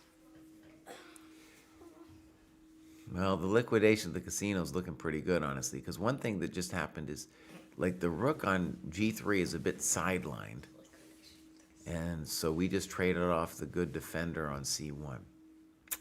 So it ain't looking good. Bishop G5 looks strong. Rook B2 looks strong here for black. I think Bishop G5 is the most annoying. Though Bishop G5, you do have to deal with Queen D3. I don't believe that for half a second, but you gotta be wondering about it. He's wondering about it a little too much, maybe. What are you doing, buddy? Don't lose on time. He's gotten a very good posture, but it's a nervous posture. A wonder, dude? That guy, you can never read what's going on in that guy's mind. He's just sitting there, bro. We're talking about comeback stories. A wonder's a comeback story, man. Oh, man. Again, I wouldn't have said he was going to make it. No way. Especially because when I first met him, he seemed like he wasn't ready. He said he was like, I want to do some school or stuff. School? We don't do school here, right? Fire Snap? We don't do school. Get out of here. All right, here we go. Knight D5. This has been the dream of the night, I don't know, for the last 10 moves. He finally gets there. And the weenie move would have been Bishop D5, but no. We're not doing no weenie. We're just playing Bishop D8.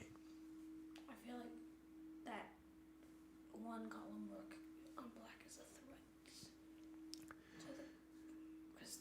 To the miserable king? Yeah, the king is chopped and can't go G3. The king is chopped? Trapped. Oh, You could also say chopped, dude. I like that. Fire Snap is my guide to lingo, the kid lingo here. Now, F2 is hanging, but our rook is also hanging.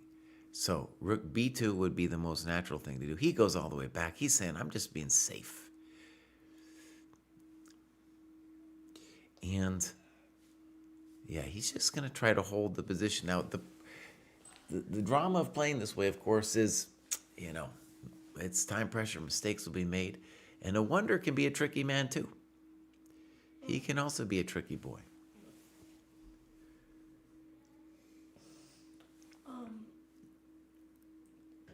a wonder is definitely winning in time. Yeah, he's winning in time. That's right. I mean, people don't, but like, I do think that's one benefit, and it does not. That rook B7 move kind of looks like he doesn't have a mastermind plan anymore. He's just figuring out what will happen.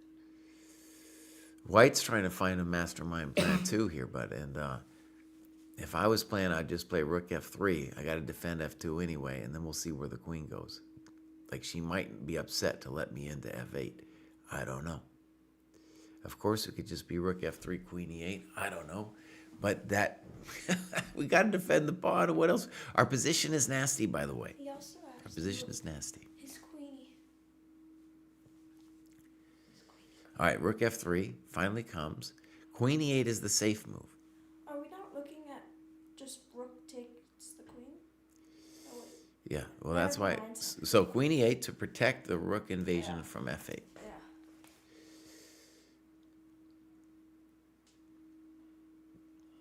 Bishop C3, I don't understand that move.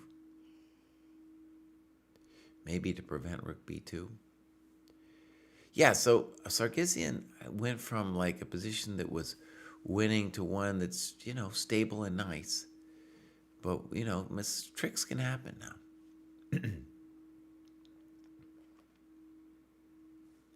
All right, knight B6 is allowed.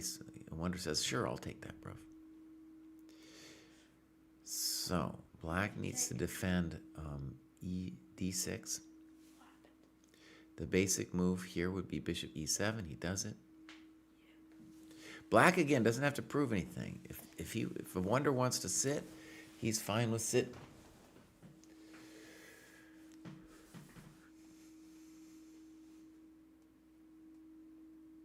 Rook e3. Okay. So the rook says, you know what? I didn't want to be on f3 too much anyway. Rook b8. Look, feels like just a move like we're sitting. Maybe the rook is dreaming of going to f8, though. That might be a little extra thing he's getting for himself. And now a move like queen g6 or queen f7 suggests itself so that we can cruise over. By the way, the bishop on c3 probably wants to go back to d2. I don't know what it's doing there. Is he dreaming of an f4? I guess as white, maybe that's your big dream. Dream of f4. All right, queen g6 comes, makes a lot of sense. Similar to queen f7, it enables rook f8. Get that e4 pawn out the way. That's what we need. Just pin that king.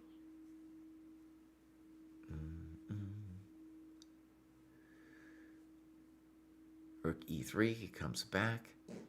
Oh, don't you farting on me, bud? You get out of here. You gotta be in the dojo and we come in here and farting. These fine people woke up this morning, dude, to watch the game, and here you come in and stinking up their houses all over the world. Dang. Farting on stream? What are you doing?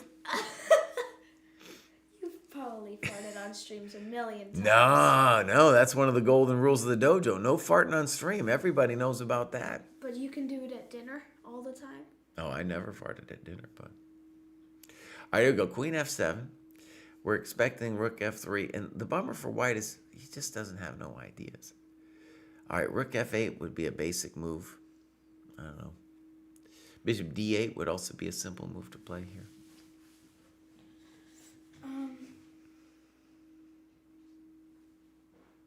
Did he lose the dream of rook g7?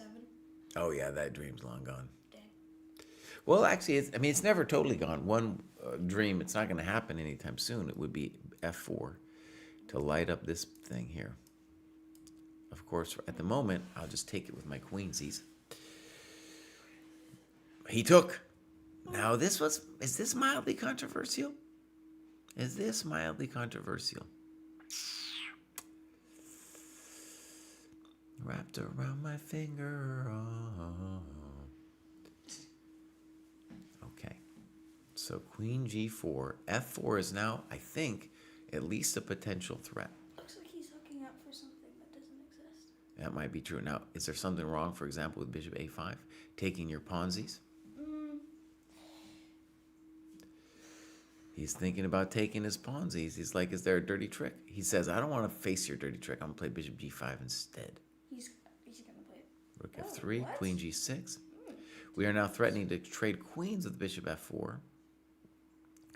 But definitely black is pushing his luck a little bit. And the wonder does have the time advantage. So maybe g3 could be a default decision here for white. At some point we might land on him with queen e6. I don't know. We could land on him with rook f8, queen c8. There's definitely potential now for us. I like g3. I like g3. I didn't like bishop g5. No, I didn't like this. Now Wonder's looking. This is by the way, Wonder has a chance now. Notice there's no direct counterplay for black. So if we have ideas like rook f8 and queen c8, we're in the game. If we hit queen c8, we're going to touch a6 too. We officially now have dreams have been announced. Now maybe g3 bishop c1 is our concern. There's a lot of questions involved there, though. I could play queen c8 there. Yeah, we're getting some moves. Rook f8. Now, what this claims is that bishop f4 doesn't do anything. Now, by the way, our bishop is good. His bishop is bad. He traded off on d5. His good bishop. Not a good thing. If bishop e7, he loses instantly to rook h8. If bishop f4, I think we play g3, trade the queens, and then we play either rook a8 or rook d8. Both of them look like a hell of a drug. Lang is looking a little bit more relaxed. Oh, yeah. Oh, the other dude's bugging out. This could go to the next tiebreak, my friends, if Liang wins this. All right, white is definitely officially better now. I think queen g4 is forced. Oh wait, Queen g4 looks forced. oh my god. All right, so now we have rook d8 and we have rook a8. Both of them look tasty.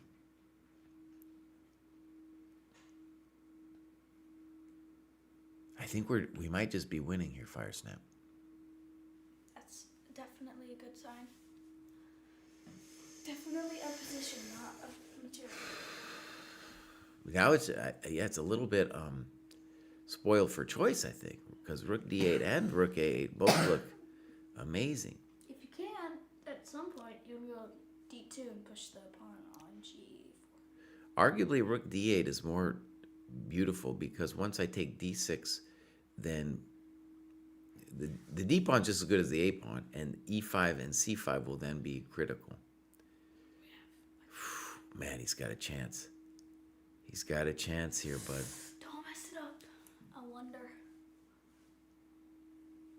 F4. Oh, he's going for the gold, dude. What are you doing? I wonder. Holy moly. What a move. F4. Holy. Who? Oh my God, he's trying to light him up. Rook b3. Fe. He doesn't care. He's figured it out. Holy crap. Hold on, my friends. It's not over yet. To the dojo. I don't know if it's welcome to the dojo. We got rook c3, takes, bishop g5, d7. He's going to give the bishop back, but he's going to lose some coconuts in the process. Bishop g5, here it comes. All right, he's just going for the gold e5. I don't know. He wants that queen. Oh, dude, so if rook d3, he wants e6, takes, e7, goodbye. Ooh. Oh, it's cold, man. That's cold. He's got him. Let's go. Oh, that was amazing. A wonder. F4, man. Ooh, the pawns roll. And he's stuck. So now he can't move the rook because e7 will happen.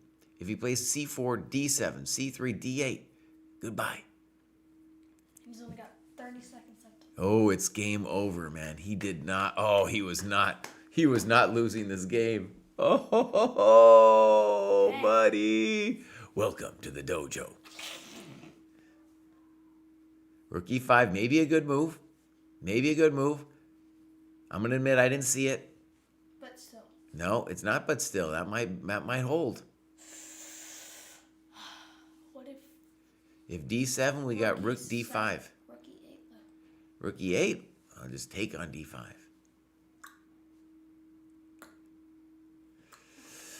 Oh, wonder. I'm sorry, bro. This guy has nails. I think that should be his name. Nails. Nails. Nails Sargassian. It looks like Leko lost. That was expected. Arjun advances. I'm all for the favorites winning. So Aragaisi and Keimer, I think they belong in the candidates. We'll cover their games later in later broadcasts. Rook c8. All right, that's a tricky move. So c4, king g2. Holy moly, king g2 instantly. If rook d5 will lose to e7. c3, e7 happens anyway. All right, so black is going to be forced to play bishop e7. And then a wonder saying, you know what? I'm going to play that pawn endgame or rook endgame up a pawn. Okay. Well, now it's just free pushes for the pieces. Well, he's going to play bishop takes e7 here, bud. Whoa. Okay. King g6, the most ambitious. Rook c3. Okay. I don't know about that one. Guess that's a bad idea. No, I think rook c3 was fine, but I didn't know about king g6. What happened to the bishop? He sacked his bishop long ago, my friend. Long ago, the bishop went away. Oh my god. So rook c8 will force rook bishop e7. However, we also have a move like rook c5. Rook c rook c6 maybe. Rook c6 looks like we at least keep the game going really juicy.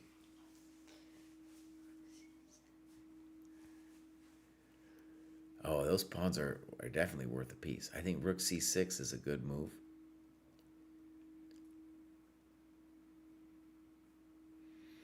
Basically, Sargsyan decided that he did not want to try to defend the endgame down a pawn.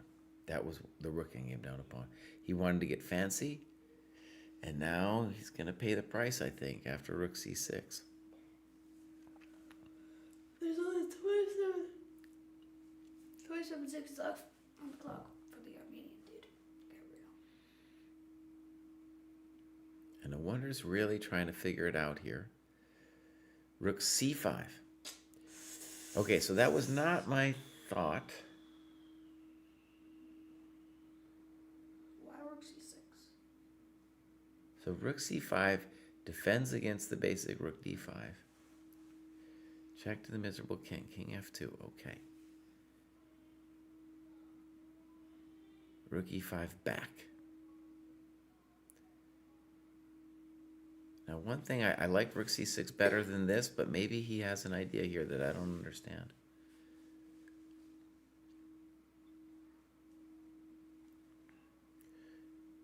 Bishop e3 is definitely a threat here.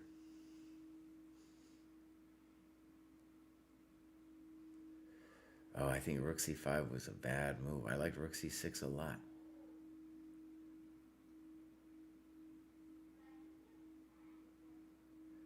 Now, we could get a very similar position, honestly, with rook c6, rook d5, rook a6. You still do that. So in that, we're down like a tempo compared to what we had on rook c6. Unclear if black can do anything. There it goes. So rook c6. I was right, fire snap. He's lost a tempo on my variation. Give me my tempo back, a wonder. Are you a GM? Am I a GM today? I'm a super GM today, bud. Okay. Pawnee Now, my main concern here, well, there's a lot of concerns, but could black hold the endgame with bishop takes e7? That's, yeah. In general, we would say yes, but at least we get to torture the guy. In the other position, bishop e7 would be met by rook a7. Oh, we still have the A5 Oh, so there we go. So we're not starting from scratch. So I think this is a technically drawn position.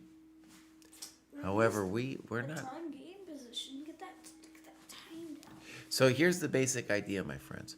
Once this pawn advances, as he will, the rook will go to a5, and your king will not be able to scooch over because this king will come over here.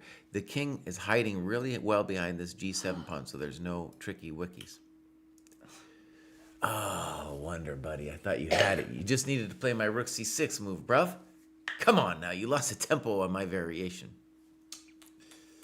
So a6 looks like he's reaching his hand for it. Rook a5 will come instantly. That's a known drawski-waski. That's a known drawski-waski.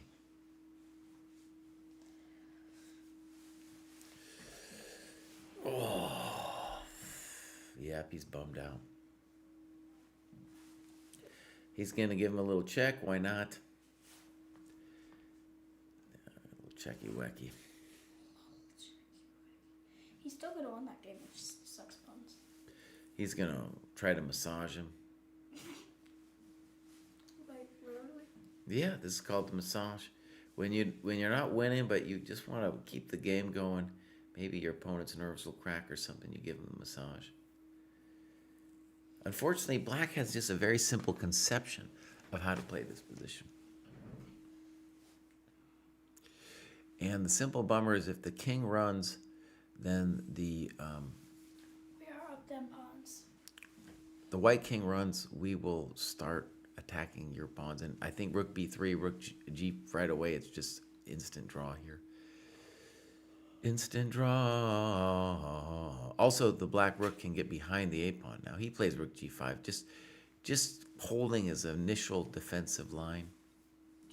Simple chess. Could have done other things.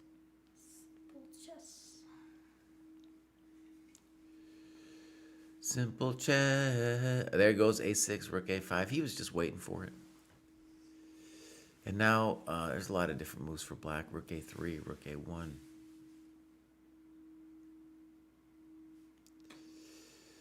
So again, actually rook a3 I like best because Can we not just push the king f6, conception more than anything else. The conception being like, no, you can't. We just need king f4, then we can push that pawn right into the golden zone. Into the golden zone? You're gonna push some pawns into my golden zone, bud?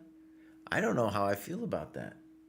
Now rook a4 takes g3 g4 is a simple way. He's gonna play g6 and then king g5. Simple chess. His king into the open. Well, this king, bro, he is coming over here to enter what you're calling the golden zone so we can help shepherd this pawn up. This rook can't do him all by himself. He goes here, and he goes here. And then what? I put my king here. How do you ever move your rook? You can't. Oh, no, because I'll take your pawn. That's the basics of this endgame. Oh, man. Oh, Wonder's got his head in his hand. He knows he's toast. Oh, man. Yep. Nardovich was rooting for rook c6 too. I was as well, bruv. What were you doing? Yo, buddy. Oh, I lost my YouTube stream. Hold on. Let's get it back. Boom. Yeah, I did. See, I got this one. Ba-bam. You haven't had this open this entire time. Well, dude, I had it and then I moved it to go see the other thing, you know. Okay. Got some cool comments over there. Sorry, I neglected the YouTube chat. Not very nice. Twee Blue says, incredible hold by Sargsyan again. Absolutely. This is a draw, my friends. Well, He might I'm lose gonna on be it. able to Oh, it wasn't a resign, but essentially it was a resign. What? Yeah. They drawed, but literally, bro had 12 seconds left. Well, bro, but Black only needed a draw to advance to the next round because he won the first tiebreak game. So he just needed a draw. That was the whole drama going Wonder forward. is out. A Wonder's toast, dude. Cooked, as they say. Do you have another word for cooked? No. You're going off the screen, bro. You see that? Are you hiding? Are you hiding on the side of the screen? I can't. Were you hiding on the side of the screen, buddy? What are you doing? All right, my friends, we are going to go look at the other games, and then we're going to call it a day. All right, let's go look at the Sam game. All right, what happened here? I'm short and All I right. can't reach the top of your desk. So I have to stand up. All right, so looks like Hari Krishna advances against Grandelius, the battle of the old men. All right, then we got, oh my God, these guys, Keimer just continues to draw. If I were a true chess fan, I would sit here and watch Blitz chess by them, but I'm not. Then, oh my God, what happened here? Dubov beats Prague, bro. Oh, now, big scheme of things, it doesn't matter too much because Prague is already qualified to the World Championship. But Dubov, we're talking about comeback stories. That dude, David Bruce used to be a huge fan of Dubov, and Dubov broke in the top 20 and then, you know, had a crisis, fell below 2,700. Here he is. He's back. And then Arjun wins comfortably. Arjun and Keimer are the favorites that kind of deserve to make it. You know? They could get knocked out at any moment, though. It's clear. What happened to my boy, Sevian, bro? Sevian. There we go. All right, so they are going to go tie breaks. He's playing the greatest Italian player since Greco in the 16th century, but how about that? That's pretty good. He played an Italian dude 4 times. Yeah. That's crazy. All right, my friends, I'm going to raid somebody. I am out of here. If you want to join the dojo, you can use code GOA, G-O-A, to get 20% off your first month. It works. It works. Fire Snap's here to tell you. Okay. Who am I going to raid? I'll tell you what, we're going to raid Baki, who is also known as Etienne Bacro. He was a dude when he was a kid. I thought he was going to be world champion for sure. Other people did too. So I've been wrong in both ways. Okay, bam. Rating the. Oh, I blew it. Yeah, I blew it totally. I don't know how to do it, obviously. You can't put a space. I know. Here we go. Baki 83A. I don't know what. Anyways, this is Back Row. They're going to be talking French probably, but they're going to be covering the MVL and the other madness. So I'm sending you to a good place, my friends. Bye, everybody.